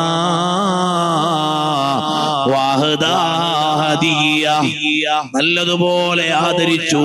ഒരുപാട് സമ്മാനങ്ങൾ കൊടുത്തിട്ട് ചോദിച്ചു, എന്റെ കൂടെ താമസിക്കുന്നോ അതല്ല പോകാനാണോ തീരുമാനം? ഞാൻ കുടുംബത്തേക്ക് പോവാണ് മോനെ. ആരാണ് ഈ ശൈമാ? നബി സല്ലല്ലാഹു അലൈഹി വസല്ലം തങ്ങളെ താരാട്ടുപാടിയ പെങ്ങളാണ്. ആ താരാട്ടുപാട്ട് ഇന്നും ചരിത്രത്തിലുണ്ട്. ആ താരാട്ടുപാട്ട് ഇന്നും ഗ്രന്ഥങ്ങളിലുണ്ട്. മഹദിയായ ശൈമാ റളിയല്ലാഹു അൻഹ നബി സല്ലല്ലാഹു അലൈഹി വസല്ലം തങ്ങൾ ലീഡറായിട്ടും നേതാവായിട്ട് ഒരുപാട് അനുയായികളോടൊപ്പം നിൽക്കുമ്പോഴും ബീവി ശൈമായിനെ മറന്നില്ല. മഹദിയ ആദരപൂർവ്വം സ്വീകരിക്കുകയാണ്. അപ്പോൾ ഉമ്മയായ സ്ത്രീയെ എങ്ങനെ ആദരിച്ചു എന്ന് പെങ്ങളായ സ്ത്രീയെ എങ്ങനെ ആദരിച്ചു എന്ന്, ഭാര്യയായ സ്ത്രീയെ എങ്ങനെ ആദരിച്ചു എന്ന്, മകളായ സ്ത്രീയെ എങ്ങനെ ആദരിച്ചു എന്ന്, ഒരു സ്ത്രീയുടെ ഓരോ ഘട്ടത്തെയും എങ്ങനെയാണ് സ്വീകരിക്കേണ്ടത്, ആദരിക്കേണ്ടത് എന്ന് പഠിപ്പിച്ചു തന്ന നേതാവാണ് സയ്യിദുനാ റസൂലുള്ളാഹി സ്വല്ലല്ലാഹു അലൈഹി വസല്ലം. സ്ത്രീകൾ ഈ 4 റോളിലല്ലേ വരുന്നത്. വേറെ ലോകത്ത് ഏത് നേതാവിനെയാണ് ഇതുപോലെ 4 റോളിലുള്ള സ്ത്രീകളും നല്ല അഭിപ്രായം പറയാനുള്ള ഒരു ലീഡർ ആരാണ്? നിങ്ങൾ ആലോചിച്ചു നോക്കൂ. ലോക ചരിത്രത്തിൽ ആരുണ്ട് ഇതുപോലെ ഏത് റോളിലുമുള്ള സ്ത്രീകൾ? നബി സല്ലല്ലാഹു അലൈഹി വസല്ലം തങ്ങളെ കുറിച്ച് ഒരു കംപ്ലൈന്റുമില്ല. അക്കാലത്ത് ജീവിച്ച ഒരു സ്വഹാബി വനിതയ്ക്കും പരാതിയില്ല. ഇസ്ലാമിനെ മനസ്സിലാക്കിയ ഒരാൾക്കും പരാതിയില്ല. ഇസ്ലാമിനെ ഉൾക്കൊണ്ട ഒരാൾക്കും പരാതിയില്ല. പിന്നെ നമ്മുടെ സമുദായത്തിന്റെ ഉള്ളിലേക്ക് ആധുനികതയും സ്വതന്ത്രവാദവും കടന്നു വന്നപ്പോൾ, ലിബറലിസവും എത്തീയിസവും നിയോ ലിബറലിസവും അൾട്രാ ലിബറലിസവും കടന്നു വന്നപ്പോൾ നമ്മുടെ ആളുകൾ മതം പഠിക്കാതെ പോവുകയാണ്. എന്റെ ഉമ്മ പെങ്ങന്മാരോട് ഞാൻ വളരെ വിനയത്തിന്റെ ഭാഷയിൽ പറയുകയാണ്, ഏറ്റവും സെക്യൂരിറ്റി നൽകുന്ന മതം ഇസ്ലാമാണ് മോളെ, പെങ്ങളെ. ലോകത്ത് ഇതുപോലെ സെക്യൂരിറ്റി നൽകിയ മതം വേറെയില്ല. ലോകത്ത് ഏറ്റവും സ്ത്രീ സുരക്ഷയുള്ള പട്ടണം ഏതാണ്?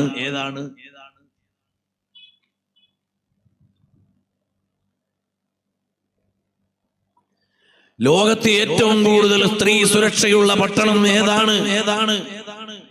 ഈ കഴിഞ്ഞയിടയിലും നിങ്ങൾ മീഡിയകളിലൂടെ കണ്ടിട്ടുണ്ടാകും, ലോകത്ത് ഏറ്റവും കൂടുതൽ സ്ത്രീ സുരക്ഷയുള്ള പട്ടണം മദീനയാണ്.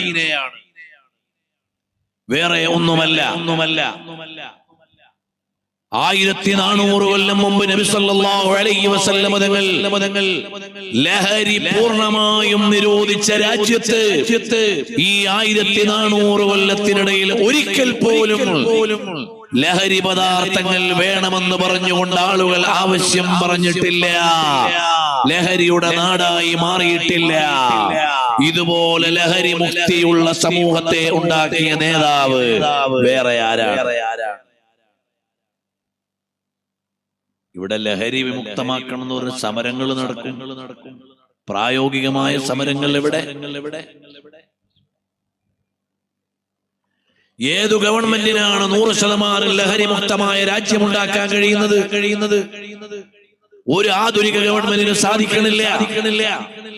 ഇസ്ലാമിന്റെ പേരിലുള്ള ഭരണാധികാരികളുള്ള രാജ്യത്ത് പോലും ഇന്ന് 100% ലഹരി മുക്തമാക്കാൻ കഴിയുന്നില്ല.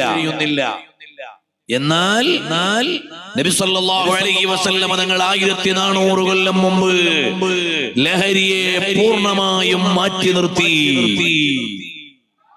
അവിടെ ഇന്നും ലഹരി മുക്ത രാജ്യമാണ്. ആ നാടും മൂല്യവും അറിയുന്ന ഒരാളും ഞങ്ങളുടെ നാട്ടിൽ ലഹരി വേണമെന്ന് പറയൂല. ആ ദർശനത്തെ ഉൾക്കൊള്ളുന്ന ഒരാളും ലഹരി ഉപയോഗിക്കില്ല. ഇന്ന് ലോകത്ത് കോടിക്കണക്കിന് ജനങ്ങൾ ലഹരി ഉപയോഗിക്കാതിരിക്കുന്നത് നബി സല്ലല്ലാഹു അലൈഹി വസല്ലം തങ്ങൾ അന്ന് വിലക്കിയത് കൊണ്ടാണ്. ഇതുപോലെ നീണ്ടു നിൽക്കുന്ന ഒരു പരിവർത്തനം വേറെ ആരുണ്ടാക്കി? ഇടയിലൂടെ ഞാൻ ആ വിഷയം പറഞ്ഞു എന്നേ ഉള്ളൂ. അപ്പോൾ സ്ത്രീകളെ ഏറ്റവും ആദരിക്കുന്ന വ്യവസ്ഥിതി ഏതാണ് അറിയുമോ? ചില മഹാന്മാര് പറഞ്ഞു, എന്റെ ഉമ്മ എന്റെ ജീവിതകാലത്ത് മരണപ്പെടുന്നതും എനിക്ക് പേടിയാണ്. ഉമ്മാന്റെ കാലത്ത് ഞാൻ മരിക്കുന്നതും എനിക്ക് പേടിയാണ്. ഉമ്മാന്റെ കാലത്ത് ഞാൻ മരണപ്പെടുക അതെനിക്ക് താങ്ങാൻ കഴിയൂല. കാരണം നാളെ ഉമ്മാക്ക് ആരാണ് സേവനം ചെയ്യുക? ഉമ്മ എന്റെ കാലത്ത് മരിച്ചു പോവുക അതെനിക്ക് താങ്ങാൻ കഴിയൂല. ഉമ്മാന്റെ ഒപ്പം ഭക്ഷണം കഴിക്കുമ്പോൾ ഭക്ഷണത്തളികയിൽ നിന്ന് എനിക്ക് ഭക്ഷണം എടുക്കാൻ പേടിയാണ്. മഹാനായ ഒരു ആത്മീയ ഗുരു പറയാണ്, ഉമ്മാന്റെ ഒപ്പം ഒരേ പ്ലേറ്റിൽ നിന്ന് ഭക്ഷണം കഴിക്കുമ്പോൾ എനിക്ക് പേടിയാണ്. ഉമ്മ എടുക്കാൻ ഉദ്ദേശിച്ച ഭക്ഷണം അതിനു മുമ്പ് ഞാൻ എടുത്തു പോയാലോ എന്ന പേടിയാണ്. ഇത്രമേൽ ഉമ്മാനെ ആദരിക്കുന്ന, സ്ത്രീകളെ ബഹുമാനിച്ച ഒരു വ്യവസ്ഥിതി എവിടെയുണ്ട്? ഇന്ന് അറബ് ലോകത്ത് ജീവിച്ചിരിക്കുന്ന ഒരു പണ്ഡിതനുണ്ട്. അദ്ദേഹം പറഞ്ഞു, ഞാൻ ഉമ്മാന്റെ അടുത്ത് പോകുമ്പോൾ മൊബൈല് കയ്യിൽ വെക്കാറില്ല. കാരണം ഉമ്മയുമായി സംസാരിച്ചുകൊണ്ടിരിക്കുന്നതിനിടയ്ക്ക് കോള് വന്നാൽ ഉമ്മാന്റെ സംസാരം മുറിഞ്ഞു. അതുകൊണ്ട് ഞാൻ മൊബൈലായിട്ട് ഉമ്മാന്റെ അടുത്ത് പോകാറില്ല. ഇന്ന് ജീവിച്ചിരിക്കുന്ന നിരവധി ഗ്രന്ഥങ്ങൾ എഴുതിയ ഒരു പണ്ഡിതനാണ്. അദ്ദേഹം പറഞ്ഞു, ഉമ്മാന്റെ കാല് ഞാൻ മടിയിലേക്ക് എടുത്തു വെച്ച് തലോടും. ആ തലോടുന്ന നേരത്ത് ഉമ്മാന്റെ കാലിന്റെ ചുവട്ടിൽ നിന്നൊരു മണൽത്തരി നീക്കിക്കൊടുക്കുമ്പോൾ എനിക്ക് കിട്ടുന്ന ഒരു ആനന്ദമുണ്ട്. അതുപോലെ ഒരു ആനന്ദം ഈ ലോകത്ത് നിന്ന് ഞാൻ അനുഭവിക്കുന്നില്ല. അറിയോ ഇത്രമേൽ സ്ത്രീകളെ ആദരിക്കുന്ന ഒരു വ്യവസ്ഥിതി വേറെയുണ്ട്. എവിടെയുണ്ട്?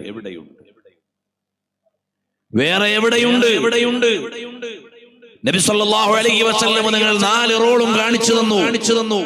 ഉമ്മയായ സ്ത്രീയെ എങ്ങനെ ബഹുമാനിക്കണം, ഭാര്യയായ സ്ത്രീയെ എങ്ങനെ പരിഗണിക്കണം, അവളുടെ അഭിപ്രായം അറിയണം, അവളെ പരിഗണിക്കണം, അല്ലാതെ അവളുടെ അവകാശങ്ങൾ നിഷേധിക്കാൻ പാടില്ല. ഇസ്ലാമിന്റെ ദർശനമാണ്. ഒരു മകളെ ഏതെല്ലാം രൂപത്തിൽ പരിചരിക്കണം നബി സല്ലല്ലാഹു അലൈഹി വസല്ലം നിങ്ങൾ കാണിച്ചു തന്നു. ഇനി സ്ത്രീക്കും പുരുഷനും ഇൽമു പഠിക്കാം. ഒരു സ്ത്രീക്ക് പഠിച്ചിട്ട് എത്ര വലിയ ആലിമുമാകാം. ഇസ്ലാമില് ഒരു പെണ്ണ് പഠിച്ച ആലിമത്തായി കൂടാനൊന്നുമില്ല. ആയിഷ ഉമ്മ ആലിമത്താണ്, ഹഫ്സ ബീവി ആലിമത്താണ്, ഫാത്തിമ ബീവി ആലിമത്താണ്, ഹൻസാ റളിയല്ലാഹു അൻഹ ആലിമത്താണ്. സ്വഹാബികളിലുള്ള വലിയ ആലിമത്തുകളുണ്ട് എന്ന് മാത്രമല്ല, ആയിരക്കണക്കിന് ഹദീസ് പണ്ഡിതകളായ സ്ത്രീകളെ പരിചയപ്പെടുത്തുന്ന ഒരു കിതാബുണ്ട്. 41 വോള്യമുള്ള അൽ വഫാ എന്ന കിതാബ്. അതിൽ ആയിരക്കണക്കിന് വനിതകളായ പണ്ഡിതകളായ മുഹദ്ദിസാത്തുകളെ പരിചയപ്പെടുത്തുന്ന കിതാബാണ്. വെറുതെ അല്ല. അപ്പൊ വീട്ടിൽ നിന്ന് കിതാബ് ഓതി പഠിക്കാം, കിതാബ് ദർസ് നടത്താം. സഹീഹുൽ ബുഖാരി ദർസ് നടത്തുകയും അതിന്റെ ഇജാസത്തും സനദും കൊടുക്കുകയും ചെയ്ത സ്ത്രീകളെ കുറിച്ച് മാത്രം ഒരു കിതാബുണ്ട്. സഹീഹുൽ ബുഖാരി ദർസ് നടത്തുകയും അത് ദർസ് നടത്താൻ ഇജാസത്ത് കൊടുക്കുകയും ചെയ്ത സ്ത്രീകളെ കുറിച്ച് മാത്രം ഒരു കിതാബുണ്ട് സഹോദരി. സഹീഹുൽ ബുഖാരിക്ക് ഏറ്റവും ആധികാരികമായ വ്യാഖ്യാനം എഴുതിയത് അല്ലാമ ഹാഫിദ് ഇബ്നു ഹജർ അൽ അസ്ഖലാനി തങ്ങളാണ്. ബഹുമാനപ്പെട്ടവരുടെ ഫത്ഹുൽ ബാരിക്ക് ശേഷം ഇനി ബുഖാരിക്ക് ഒരു വ്യാഖ്യാനം വേണ്ട എന്ന് പറയാൻ മാത്രമുള്ള വിശാലമായ കിതാബാണ് ലാ ഹിജ്റത ബഅദൽ ഫത്ഹി വലാകിൻ ജിഹാദുൻ വനിയ. ഫത്ഹുൽ ബാരിക്ക് ശേഷം ഇനി ബുഖാരിക്ക് ഒരു ശറഹ് വേണ്ട, അത് നല്ല നിലക്ക് നോക്കിയാൽ മതി എന്ന് മഹാന്മാര് പറയാറുണ്ട്. ആ ഫത്ഹുൽ ബാരി എഴുതിയ ഹാഫിദ് ഇബ്നു ഹജർ അൽ അസ്ഖലാനി തങ്ങളുടെ ഭാര്യ ഉൻസാ ഖാത്തൂൻ എന്ന മഹദി വലിയ ഹദീസ് പണ്ഡിതയായിരുന്നു. വൈകുന്നേരം ഇബ്നു ഹജർ തങ്ങൾ വീട്ടിൽ വന്നാൽ ഭാര്യയോട് സംസാരിക്കുന്നത് വീട്ടു പലഹാരത്തെ കുറിച്ചല്ല, ഹദീസിനെ കുറിച്ചാണ്. ഹദീസിലെ ജർഹ് തഅദീലാണ്, ഹദീസ് സഹീഹാണോ സഹീഹല്ലേ എന്നാണ് ഈ നിലക്ക് ചർച്ച ചെയ്യാൻ പറ്റുന്ന വലിയ പണ്ഡിതയായിരുന്നു ഹാഫിള് ഇബ്നു ഹജർ തങ്ങളുടെ പ്രിയപ്പെട്ട ഭാര്യ ഉൻസാ ഖാത്തൂൻ. മുസനി ഇമാം തങ്ങളുടെ പെങ്ങള് വലിയ പണ്ഡിതയായിരുന്നു. അക്കാലത്ത് ജീവിച്ചിരുന്ന ഒരു സ്ത്രീക്കും ഒരു പുരുഷനോട് ഫത്വ ചോദിക്കേണ്ടതുണ്ടായിരുന്നില്ല. ഖിറാഅത്തിലും ഫിഖ്ഹിലും ഹദീസിലും എല്ലാ ഫന്നിലും മഹദി അവർക്ക് അവഗാഹമുണ്ടായിരുന്നു. അതുപോലെ ഇമാം മാലിക് ഇബ്നു അനസ് റളിയല്ലാഹു അൻഹു മദീനയിൽ ദർസ് നടത്തുമ്പോൾ ആ ദർസ് കേട്ട് ഹദീസ് പഠിച്ച മകൾ വീട്ടിന്റെ ഉള്ളിലുണ്ടായിരുന്നു. മഹാനായ ഇമാം മാലിക് തങ്ങൾ കിതാബ് ഓതി കൊടുക്കുമ്പോൾ അവിടുത്തെ ശിഷ്യന്മാരാരാണ്? ഇമാമുന ശാഫിഈ തങ്ങളെ പോലെയുള്ള മുജ്തഹിദുകൾ വരെ ശിഷ്യന്മാരാണ്. ഇമാം മാലിക് തങ്ങളുടെ ദർസിൽ മുത്തഅല്ലിമീങ്ങളെ ഹദീസ് വായിക്കുമ്പോൾ എവിടെയെങ്കിലും ഒരു പിഴവ് വന്നാൽ ഇമാം മാലിക് തങ്ങൾ ഇരിക്കുന്നതിന്റെ പിന്നിൽ നിന്നൊരു ശബ്ദം കേൾക്കും. മോള് മുട്ടുന്നതാണ്, അവിടെ ഒരു മിസ്റ്റേക്ക് പറ്റി എന്നാണ് അതിന്റെ അർത്ഥം. അപ്പോൾ ഇമാം മാലിക് തങ്ങൾ പറയും, ഒന്നുകൂടി വായിക്കാൻ. സഈദ് ഇബ്നുൽ മുസയ്യിബ് റളിയല്ലാഹു അൻഹു ആരാണ്? മസ്ജിദുൻ നബവിയിലെ അവ്വൽ സഫ് നഷ്ടപ്പെടാതെ പതിറ്റാണ്ടുകൾ നിസ്കരിച്ച താബിഈയായ പണ്ഡിതനാണ്. ആ സഈദ് ഇബ്നുൽ മുസയ്യിബ് തങ്ങളുടെ മകളെ ശിഷ്യനായ ഒരു പണ്ഡിതന് വിവാഹം ചെയ്തു കൊടുത്തു. കല്യാണത്തിന്റെ പിറ്റേന്ന് പുതിയാപ്പള പറഞ്ഞു, ഞാൻ പള്ളിയിലൊന്ന് പോയിട്ട് വരട്ടെ. എന്തിനാണ് പോകുന്നത്? നിങ്ങളുടെ ഉപ്പയും എന്റെ ഉസ്താദുമായ സഈദ് ഇബ്നുൽ മുസയ്യിബ് തങ്ങളുടെ ദർസ് കേൾക്കാൻ പോവുകയാണ്. അപ്പോൾ സഈദ് ഇബ്നുൽ മുസയ്യിബ് തങ്ങളുടെ മകൾ പറഞ്ഞു, പോവണ്ട വഅല്ലിമുക ഇൽമ സഈദ് ഇബ്നുൽ മുസയ്യിബ് തങ്ങളുടെ ഇൽമ് അവിടുന്ന് ഇന്ന് ദർസ് എടുക്കുന്നത് ഞാൻ ഇവിടുന്ന് നിങ്ങൾക്ക് പറഞ്ഞു തരാം. അത്ര വലിയ ആലിമത്തായിരുന്നു സഈദ് ഇബ്നുൽ മുസയ്യിബ് തങ്ങളുടെ മകൾ. ഇസ്ലാമിക ലോകത്ത് ഒരു പ്രത്യേകത കൂടിയുണ്ട്. ഒരു സ്ത്രീ മഹദിയായാൽ അവരെ ആദരിക്കാൻ ഇവിടെ പുരുഷന്മാർക്ക് യാതൊരു വൈമനസ്യവും ഇല്ല. ഒരു സ്ത്രീ നല്ല ആബിദത്തായി, സ്വാലിഹത്തായി, നല്ല ഇബാദത്ത് ചെയ്തു, നല്ല ഇൽമു നേടി, വലിയ മഹദിയായി മാറി. പുരുഷന്മാർക്ക് വല്ല മടിയുണ്ട് അവരെ ബഹുമാനിക്കാൻ? ഒരു മടിയില്ല. അവരെ ആദരിക്കും. പെണ്ണായതുകൊണ്ട് പറ്റൂല എന്ന് പറയൂല്ല. എന്താണ് അതിന് തെളിവ്?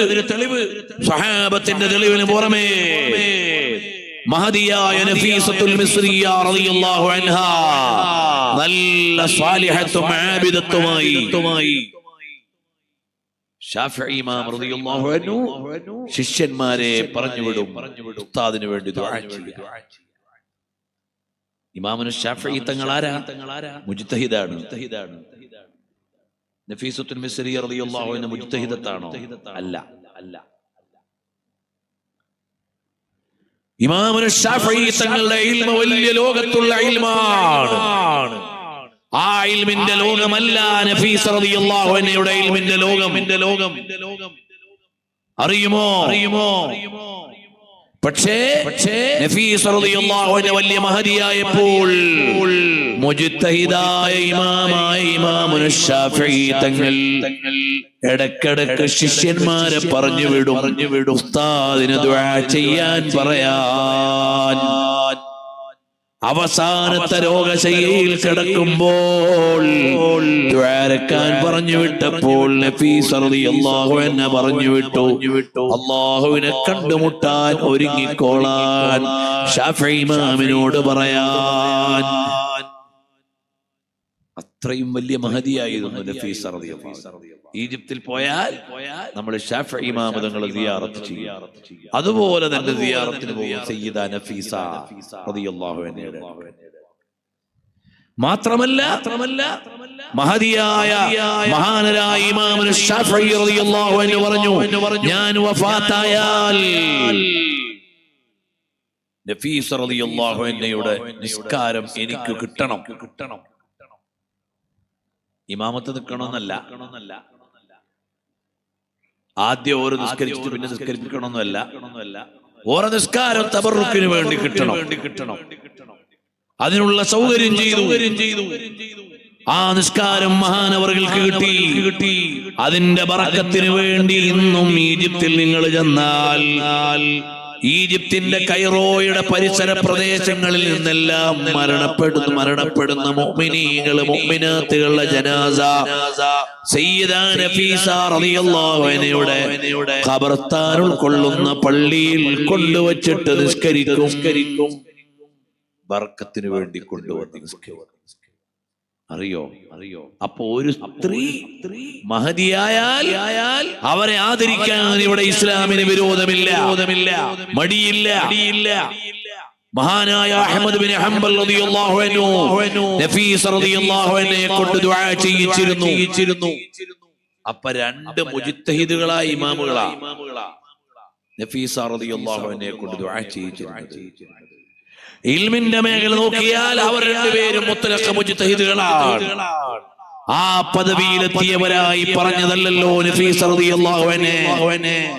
എന്നാൽ മഹദിയായ നഫീസ റളിയല്ലാഹു അൻഹ ഇമാം മാലിക് ഇബ്നു അനസ് തങ്ങളിൽ നിന്ന് മദീനയിൽ വെച്ച് മുവത്ത മുഴുവനും ഓതിയിട്ടുണ്ട് എന്ന് ചരിത്രത്തിൽ കാണാം.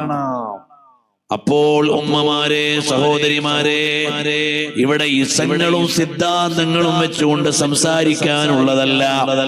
ഇസ്ലാം നിങ്ങൾക്ക് നൽകിയ ആദരവ് വേറെ ഒരു മതവും സ്ത്രീകൾക്ക് നൽകിയിട്ടില്ല. അതുകൊണ്ട് ഇസ്ലാം അനുസരിച്ച് ജീവിക്കണം. പിന്നെ നിങ്ങൾ എന്തിനാണ് പർദ്ദയിടാൻ പറഞ്ഞത്? നിങ്ങൾ എന്തിനാണ് വസ്ത്രം മാന്യമായി അണിയാൻ പറഞ്ഞത്? അത് നിങ്ങളുടെ രക്ഷയ്ക്ക് വേണ്ടി അല്ലാഹു തആല പറഞ്ഞതാണ്. യാ നിസാഅൻ നബി ലസ്തുന്ന കഅഹദിൻ മിനൻ നിസാ. നബി സല്ലല്ലാഹു അലൈഹി വസല്ലം തങ്ങളുടെ ഭാര്യമാർക്ക് നിങ്ങളെക്കാൾ സ്ട്രിക്റ്റ് ആയിരുന്നു വേഷവിധാനങ്ങൾ. അതവരുടെ പവിത്രത കാത്തു സൂക്ഷിക്കാൻ വേണ്ടിയാണ്. വഖർന ഫീ ബുയൂതികുന്ന വലാ തബറജ്ന തബറുജൽ ജാഹിലിയ്യത്തിൽ ഊലാ വഅഖിംനസ് സ്വലാഹ്.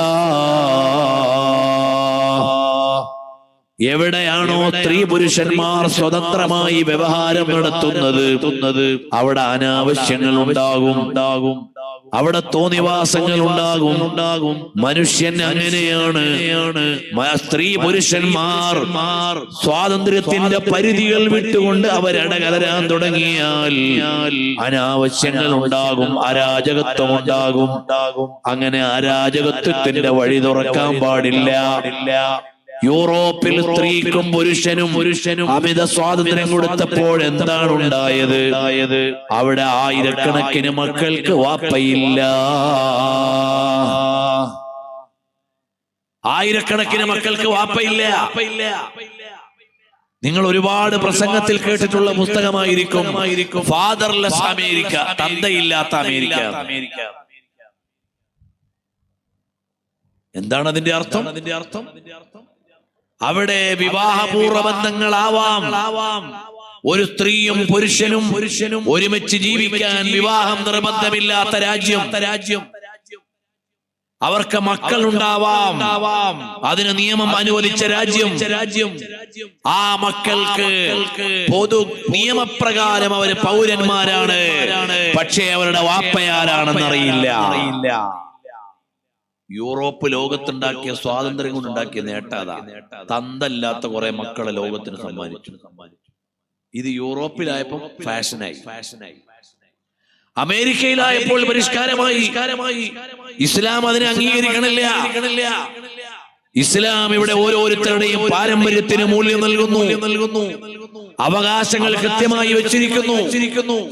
ഇവിടെ അങ്ങനെ വാപ്പല്ലാത്തൊരു കുട്ടിയും ജനിക്കരുത് എന്ന് ഇസ്ലാം പഠിപ്പിക്കുകയാണ്. വ്യവസ്ഥാപിതമായ കുടുംബങ്ങൾ ഉണ്ടാകണം. എല്ലാ അമ്പിയാക്കന്മാർക്കും അല്ലാഹു തആല കുടുംബജീവിതം നൽകിയത് അതിനു വേണ്ടിയാണ്. അമ്പിയാക്കന്മാർക്ക് മുഴുവനും അല്ലാഹു തആല കുടുംബജീവിതം വെച്ചിട്ടുണ്ട്. അതെന്തിനാണ്? വലഖദ് അർസൽനാ റുസുലൻ മിൻ ഖബ്ലിക വജഅൽനാ ലഹും അസ്വാജൻ വദുർരിയ്യ.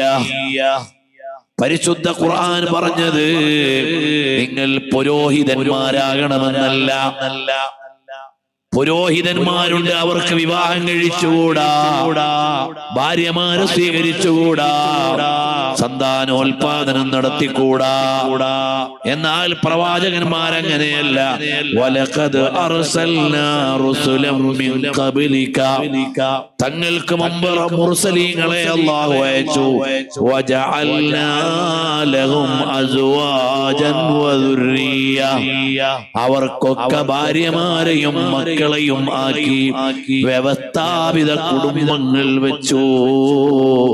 അതുകൊണ്ട് നിങ്ങൾക്കും ഒരു സിസ്റ്റമാറ്റിക് കുടുംബമുണ്ടാവണം. എന്തിനാണ് ഈ പരിഷ്കാരികള് സ്ത്രീ സ്വാതന്ത്ര്യം എന്ന് പറയുന്നതാണ് അറിയോ? ശാരീരികമായി ലൈംഗിക ബന്ധം വേണം, പക്ഷേ ബാധ്യതകൾ ഉണ്ടാവാൻ പാടില്ല. മക്കളുണ്ടായാൽ നോക്കാൻ പറ്റൂല, കുടുംബം നോക്കുന്ന ഉത്തരവാദിത്വം പറ്റൂല. അങ്ങനെ പുരുഷന്മാർ ഒളിച്ചോടാനുണ്ടാക്കിയ വ്യവസ്ഥിതിയാണ് ഇന്നത്തെ നിയോ ലിബറലിസം. പരിഷ്കാരികൾ ജീവിതത്തിൽ നിന്ന് ഒളിച്ചോടാനുണ്ടാക്കിയതാണ് ഈ പരിഷ്കരണവാദങ്ങൾ മുഴുവൻ. ഇത് തിരിച്ചറിയാൻ ലോകത്ത് വിവേകമുള്ള മുഴുവൻ മനുഷ്യർക്കും കഴിയണം. ഇസ്ലാം പഠിപ്പിക്കുന്നത് വ്യവസ്ഥാപിതമായ കുടുംബത്തിൽ വാപ്പയും ഉമ്മയും മക്കളും ഉള്ള നല്ലൊരു കുടുംബം വേണം. അവിടെ വാപ്പ എങ്ങനെയാകണമെന്ന് ഇസ്ലാമിന് നിയമമുണ്ട്. അല്ലയോ പുരുഷ, ഖൂ അൻഫുസകും വഅഹ്ലീകും നാറാ വഖൂദുഹാ അന്നാസു വൽ ഹിജാറ. അല്ലയോ മനുഷ്യ, നിനക്കൊരു ഉത്തരവാദിത്വമുണ്ട്. നീ നിന്നെയും നിന്റെ ഭാര്യ മക്കളെയും നരകത്തിൽ നിന്ന് കാത്തുകൊള്ളണേ മനുഷ്യ. ഒരു പുരുഷൻ അവരുടെ ഭാര്യ മക്കളെ നരകത്തിൽ നിന്ന് കാത്തുകൊള്ളണമെങ്കിൽ എന്തെല്ലാം ചെയ്യണം? എത്ര പണിയാ. ഭാര്യയും മക്കളും ഹറാമ് ചെയ്യാതെ ജീവിക്കാൻ ഒരു ഭർത്താവ് ശ്രദ്ധിക്കണമെങ്കിൽ അയാൾക്കുള്ള തലവേദന വേറെ ലോകത്താർക്കുണ്ടാവില്ല. അത്രയും വലിയ ഉത്തരവാദിത്ത. നല്ല വിദ്യാഭ്യാസം കൊടുക്കണം, നല്ല വസ്ത്രം കൊടുക്കണം, നല്ല സംരക്ഷണം കൊടുക്കണം. അവര് പോകുന്ന ഏതു വഴിക്ക് ശ്രദ്ധിക്കണം. അവരുടെ വീട്ടിൽ ആരും വന്ന് അപമര്യാദയായി ഇടപെടാതിരിക്കാൻ നോക്കണം. അങ്ങനെ വലിയൊരു ഉത്തരവാദിത്തമാണ്.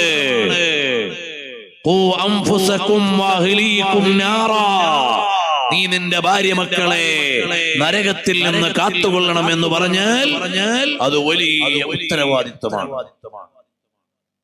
നീ നിന്റെ മക്കളെ പഠിപ്പിച്ച് പരിപാലിച്ചു കൊണ്ടുവരണം. അവരെ നല്ലതുപോലെ തർബിയത്ത് ചെയ്യണം.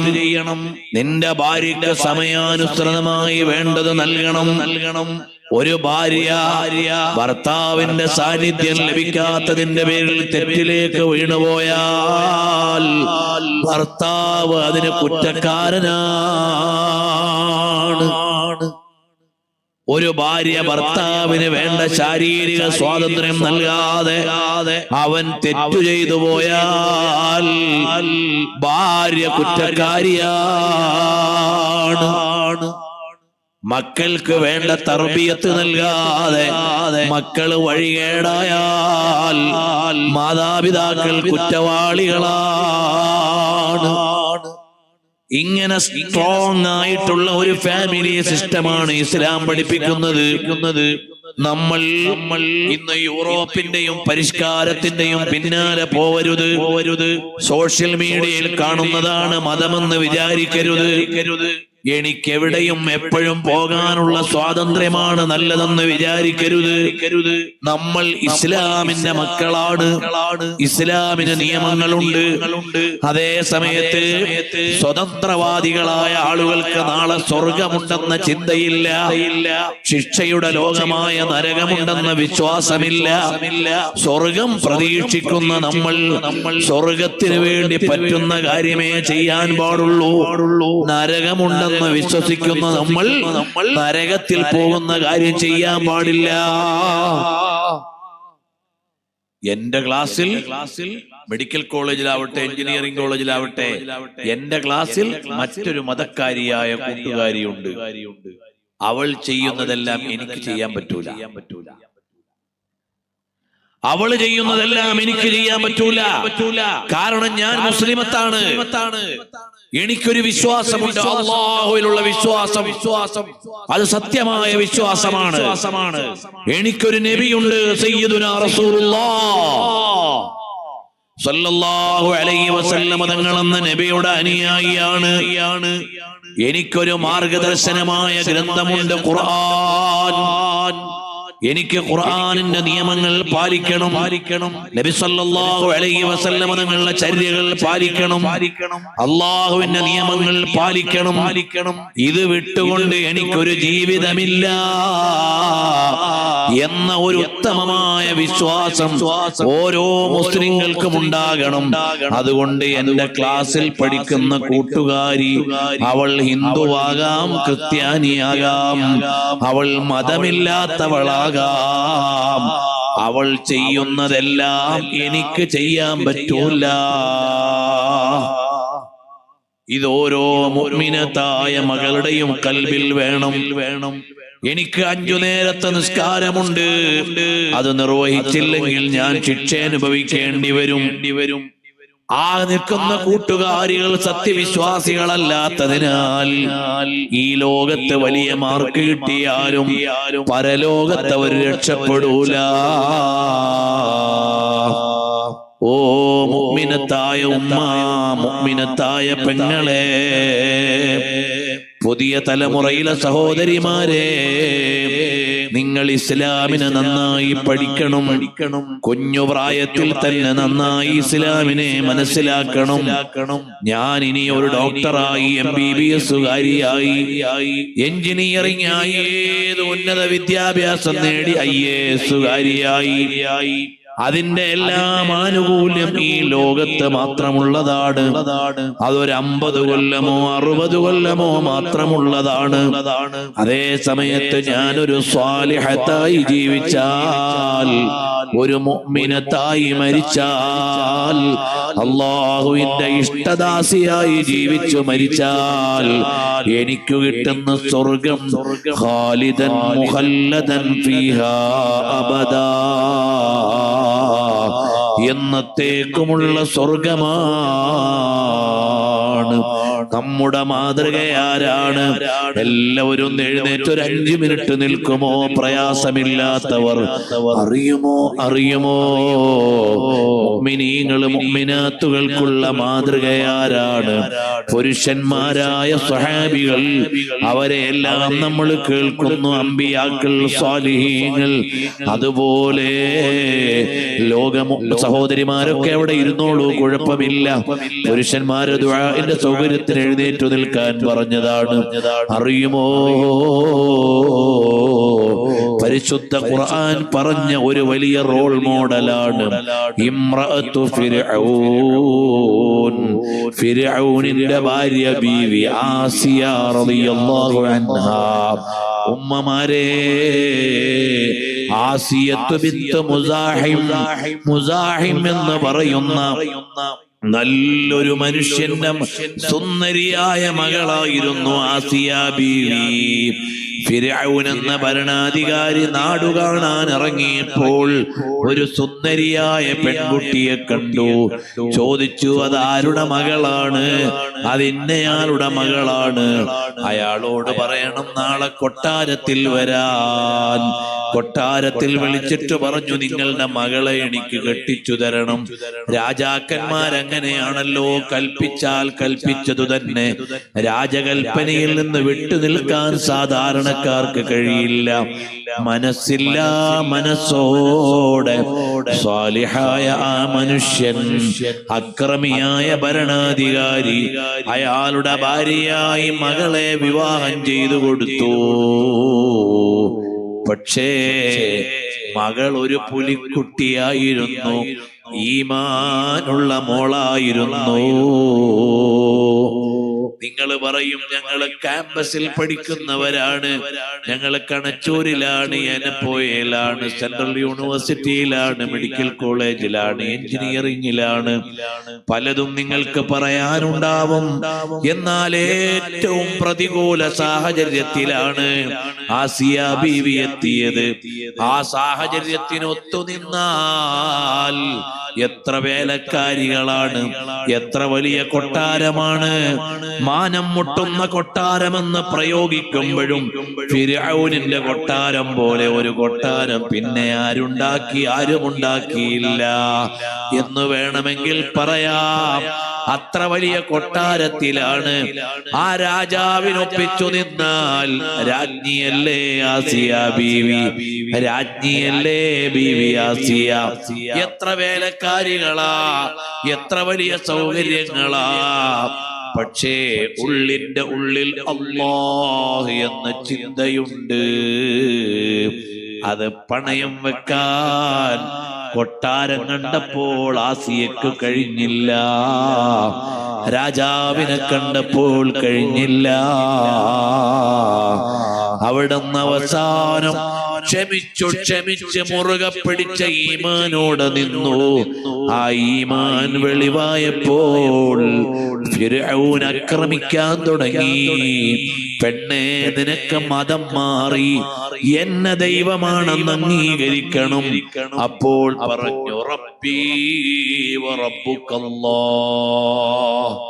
എടാ, നിന്റെയും എന്റെയും റബ്ബ് അല്ലാഹുവാണ്, നീ ഭർത്താവാണെന്ന് ഞാൻ അംഗീകരിക്കാം. പക്ഷേ റബ്ബാണെന്ന് അംഗീകരിക്കാൻ എന്നെ കിട്ടൂല. കുറെ പ്രീണനം നടത്തി, അതിന് തീണില്ല. അവസാനം ചുട്ടുപൊള്ളുന്ന കുന്തം കൊണ്ടുവന്ന് ശരീരം പൊള്ളിച്ചു ചൂടാക്കി. അപ്പോഴും ഈമാനിളകിയില്ല.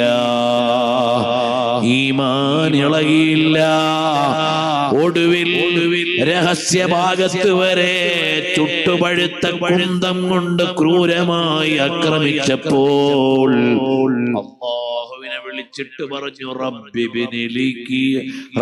ബിനിലി ഇൻദക ബൈതൻ ഫിൽ ജന്ന. അല്ലാഹുവേ, സ്വർഗ്ഗത്തിൽ എനിക്ക് നിന്റെ അടുത്തൊരു വീട് വേണം, എനിക്ക് നിന്റെ അടുത്തൊരു വീട് വേണം. അല്ലാ, നിന്നെ ഞാൻ ഇഷ്ടം വെച്ചു പോയി, നിന്നെ ഞാൻ സ്നേഹിച്ചു പോയി. എനിക്ക് ഈ നശിക്കുന്ന ലോകത്തെ രാജാവിനെ വേണ്ട, ഒടുങ്ങുന്ന ലോകത്തെ കൊട്ടാരം വേണ്ട, തകരുന്ന ലോകത്തെ വെപ്പാട്ടികളെ വേണ്ട, ഇല്ലാതെ പോകുന്ന ഈ ലോകത്തെ സൗകര്യങ്ങൾ വേണ്ട.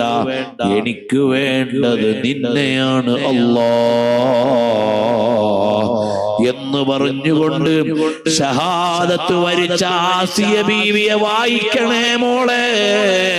ഖുർആൻ പറഞ്ഞ ഉദാഹരണമാണ്. മറിയം ബീവിയെ പഠിക്കണേ മോളെ. ഖുർആൻ പറഞ്ഞ ജീവിതമാണ്. പഠിക്കൂ മോളെ. ആയിഷ ഉമ്മയാരാണ്? ഖദീജ ഉമ്മയാരാണ്? സ്വർഗത്തിൽ ഒരു കൊട്ടാരം പണിയാൻ ഭാഗ്യം കിട്ടിയ മഹദിയാണ് ഖദീജ റളിയല്ലാഹു അൻഹാ. അതേ സ്വർഗത്തിലെ രാജാവിന്റെ രാജാത്തിയാണ് അവരെ പഠിക്കൂ മോളെ. ഫാത്തിമ ബീവിയെ വായിക്കൂ മോളെ. ലോകത്ത് ആദ്യത്തെ സർവകലാശാല ഉണ്ടാക്കിയത് ആരാണ്? ലോകത്തെ ആദ്യത്തെ യൂണിവേഴ്സിറ്റി ഉണ്ടാക്കിയത് ആരാണ്? ഓക്സ്ഫോർഡ് യൂണിവേഴ്സിറ്റിക്ക് മുമ്പ്, കേംബ്രിഡ്ജ് യൂണിവേഴ്സിറ്റിക്ക് മുമ്പ്, ലോകത്തെന്നറിയപ്പെടുന്ന എല്ലാ സർവകലാശാലകൾക്കും മുമ്പ് ഈ ലോകത്ത് ആദ്യമായി ഒരു സർവകലാശാല ഉണ്ടാക്കിയത് ആരാണ്?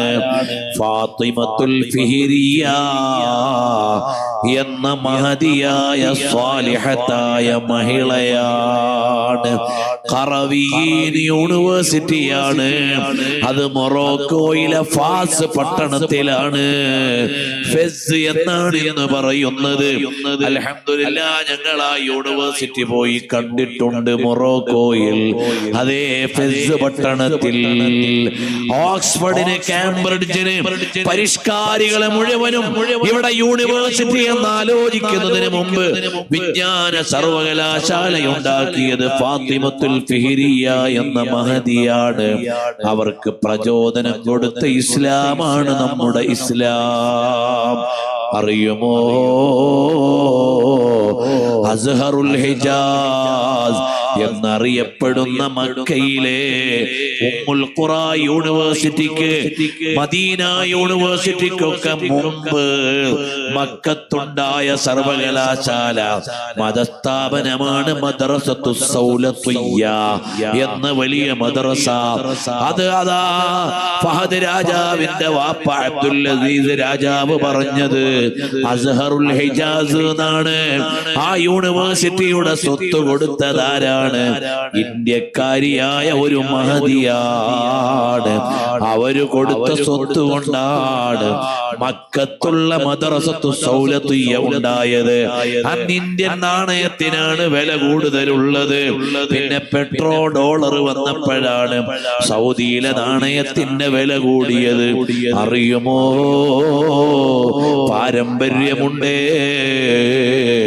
കേരളത്തിൽ വലിയ ആലിമകൾ കഴിഞ്ഞു പോയിട്ടുണ്ട്. ഔറംഗസീബിന്റെ ഭാര്യ സീനത്ത് ബീഗം തഫ്സീർ എഴുതിയിട്ടുണ്ട്. സീനത്തു തഫാസീർ എന്നാണ് പേര്. ഇങ്ങനെ പറഞ്ഞാൽ നേരം വെളുക്കും വരെ പറയേണ്ടി വരും. അല്ലാഹു തആല അല്ലാഹുവിന്റെ ദീൻ അനുസരിച്ച് ജീവിക്കാൻ നമുക്കെല്ലാം തൗഫീഖ് നൽകട്ടെ. നമ്മുടെ സഹോദരിമാര്, ഉമ്മമാര്, പെങ്ങന്മാര്, ഭാര്യമാർ സ്വാലിഹാത്തുകളായി ജീവിക്കാൻ അല്ലാഹു തൗഫീഖ് നൽകട്ടെ. അൽഹംദുലില്ലാഹ്, അൽഹംദുലില്ലാഹി റബ്ബിൽ ആലമീൻ. حمدا يوافي نعمه ويكافئ مزيدا. اللهم صل على سيدنا محمد وعلى آل سيدنا ومولانا محمد. الله ഞങ്ങളെ ഒരുമിച്ച് കൂടിയത് നീ സ്വീകരിക്കണേ അല്ലാഹ്. ഞങ്ങൾക്കെല്ലാം നീ ഈമാൻ വർദ്ധിപ്പിച്ചു തരണേ അല്ലാഹ്. നബി സല്ലല്ലാഹു അലൈഹി വസല്ലം തങ്ങളോട് അങ്ങേയറ്റത്തെ മഹബ്ബത്ത് നൽകണേ അല്ലാഹ്. ഒരുപാട് തവണ മദീനയിലെത്താനും മനാമിൽ കാണാനും അവസാനം നിന്റെ ലിഖാഇന് പറ്റുന്ന നിലക്ക് ഹബീബ് സല്ലല്ലാഹു അലൈഹി വസല്ലം തങ്ങളുടെ ചിരിക്കുന്ന മുഖം കണ്ട് നിന്നിലേക്ക് വരാൻ ഞങ്ങൾക്ക് തൗഫീഖ് നൽകണം അല്ലാഹ്. അല്ലാഹുവേ, ഞങ്ങളുടെ ഖൽബ് സാഫാക്കി തരണേ അല്ലാഹ്. ശിർക്ക്, കുഫർ, കിബ്ർ, റിയാ, സുംഅത്ത്, ഗീബത്ത്, നമീമത്ത്, ഫിത്ന, ഫസാദ് ഒന്നും ഞങ്ങളുടെ ഖൽബിൽ തരല്ലേ അല്ലാഹ്. അല്ലാഹുവേ, നിന്റെ കാവലുള്ള ഖൽബാക്കണേ അല്ലാഹ്. നിന്റെ സുരക്ഷയുള്ള ഹൃദയം നൽകണേ അല്ലാഹ്. അല്ലാഹുവേ, കിബ്ർ, ശഹവത്ത്, അനാവശ്യങ്ങളിൽ നിന്ന് ഞങ്ങളെ മുഴുവനും കാത്തു രക്ഷിക്കണം അല്ലാഹ്. അല്ലാഹുവേ, ഞങ്ങളുടെ മാതാപിതാക്കളിൽ നിന്ന് മരണപ്പെട്ടു പോയവരുണ്ട്. അവരുടെ ഖബറുകൾ നീ സ്വർഗമാക്കണം അല്ലാഹ്. ജീവിച്ചിരിക്കുന്നവർക്ക് ആഫിയത്തുള്ള ദീർഘായുസ് നൽകണം അല്ലാഹ്. അല്ലാഹുവേ, ഈ അങ്കണത്തിലേക്ക് വരുമ്പോ ആദ്യം മനസ്സിൽ വരുന്നത് പള്ളിയുടെ അപ്പുറത്ത് ഓടിട്ട പുരയുടെ ഉള്ളിൽ ഒരു രാജപ്രൗഢിയോടെ ഇരുന്ന താജുൽ ഉലമ റഹിമഹുള്ള ഉപ്പാപ്പാനെയാണ്. അതോർക്കാതെ ഈ നഗരിയിലേക്ക് കയറാൻ പറ്റുമോ? അല്ലാഹുവേ അവരുടെ ദറജ ഉയർത്തി കൊടുക്കണം അല്ലാഹ്. പൊരുത്തം ഞങ്ങൾക്ക് നൽകണം അല്ലാഹ്. അതുപോലെ സുന്നത്തു ജമാഅത്തിന്റെ ആലിമീങ്ങളിൽ നിന്ന് വഫാത്തായി പോയ വലിയ മഹാന്മാരുണ്ട്.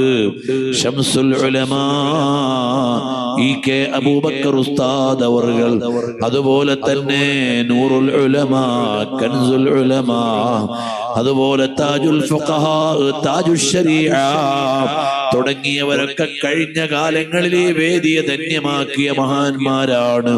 ഇവിടെ ആധികാരികമായി എത്തിച്ചേർന്ന സാന്നിധ്യങ്ങളാണ്. അവരുടെയൊക്കെ ദറജ ഉയർത്തി കൊടുക്കണം റഹ്മാനെ. അലീമായ റബ്ബേ, ഞങ്ങളുടെ ഖൽബ് സാഫാക്കണേ അല്ലാ. പാപങ്ങൾ പുറത്തു തരണേ അല്ലാ. രോഗങ്ങൾ ശിഫയാക്കണേ അല്ലാ. ഈ മജ്ലിസിലുള്ള ഒരാളെയും ഖായിബാക്കല്ലേ അല്ലാ. അല്ലാഹുവേ, ഞങ്ങളുടെ രാജ്യം കലാപങ്ങളുടെ രാജ്യമാക്കല്ലേ അല്ലാ. വർഗീയതയുടെ രാജ്യമാക്കല്ലേ അല്ലാ. കൊലപാതകത്തിന്റെ രാജ്യമാക്കല്ലേ അല്ലാ. സമാധാനത്തിന്റെ നാടാക്കണേ അല്ലാ. ഐശ്വര്യത്തിന്റെ നാടാക്കണേ അല്ലാ.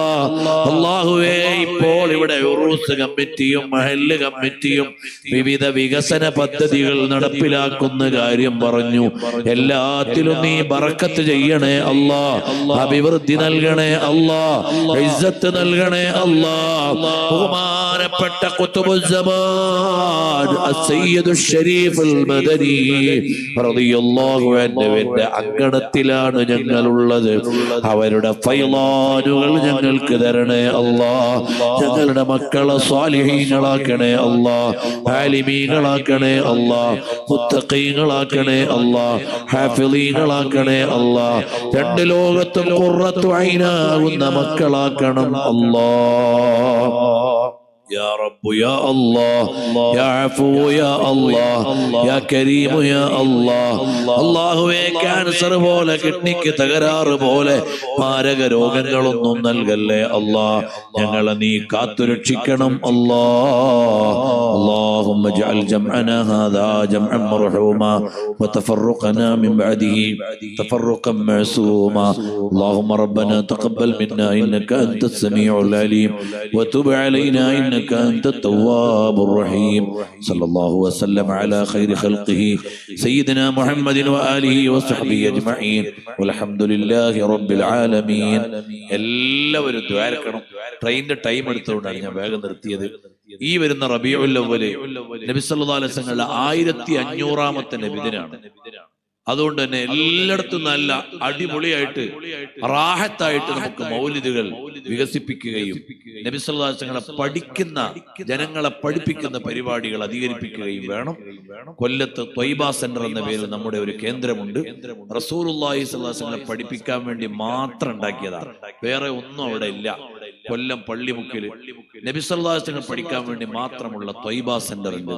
അതിന്റെ ആഭിമുഖ്യത്തിൽ ഓഗസ്റ്റ് 30-31 തീയതികളിൽ അന്താരാഷ്ട്ര സീറത്തുൻ നബി സമ്മേളനം, ലോക വിവിധ രാജ്യങ്ങളിൽ നിന്ന് വരുന്ന വേറിട്ട ഒരു മഹബത്തിന്റെ പരിപാടിയുണ്ട്.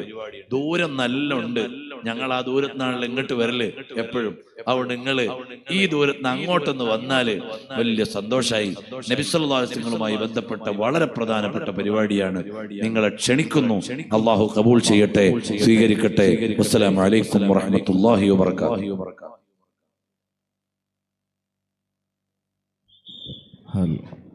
നമ്മൾക്ക് നല്ലതുപോലെ സാരവത്തായ പ്രഭാഷണം ചെയ്ത ബഹുമാനപ്പെട്ട ഫാറൂഖ് നഈമി ഉസ്താദിന് എല്ലാവിധ നന്ദികളും ആശംസിക്കുന്നു. ഇതുപോലോട് ചേർന്ന് എല്ലാവർക്കും നന്ദി ആശംസിച്ചുകൊണ്ട് 3 സലാത്തോടുകൂടെ നമുക്ക് പിരിഞ്ഞു പോകാം. സല്ലല്ലാഹു അലാ മുഹമ്മദ് സല്ലല്ലാഹു അലൈഹി വസല്ലം. സല്ലല്ലാഹു അലാ മുഹമ്മദ് സല്ലല്ലാഹു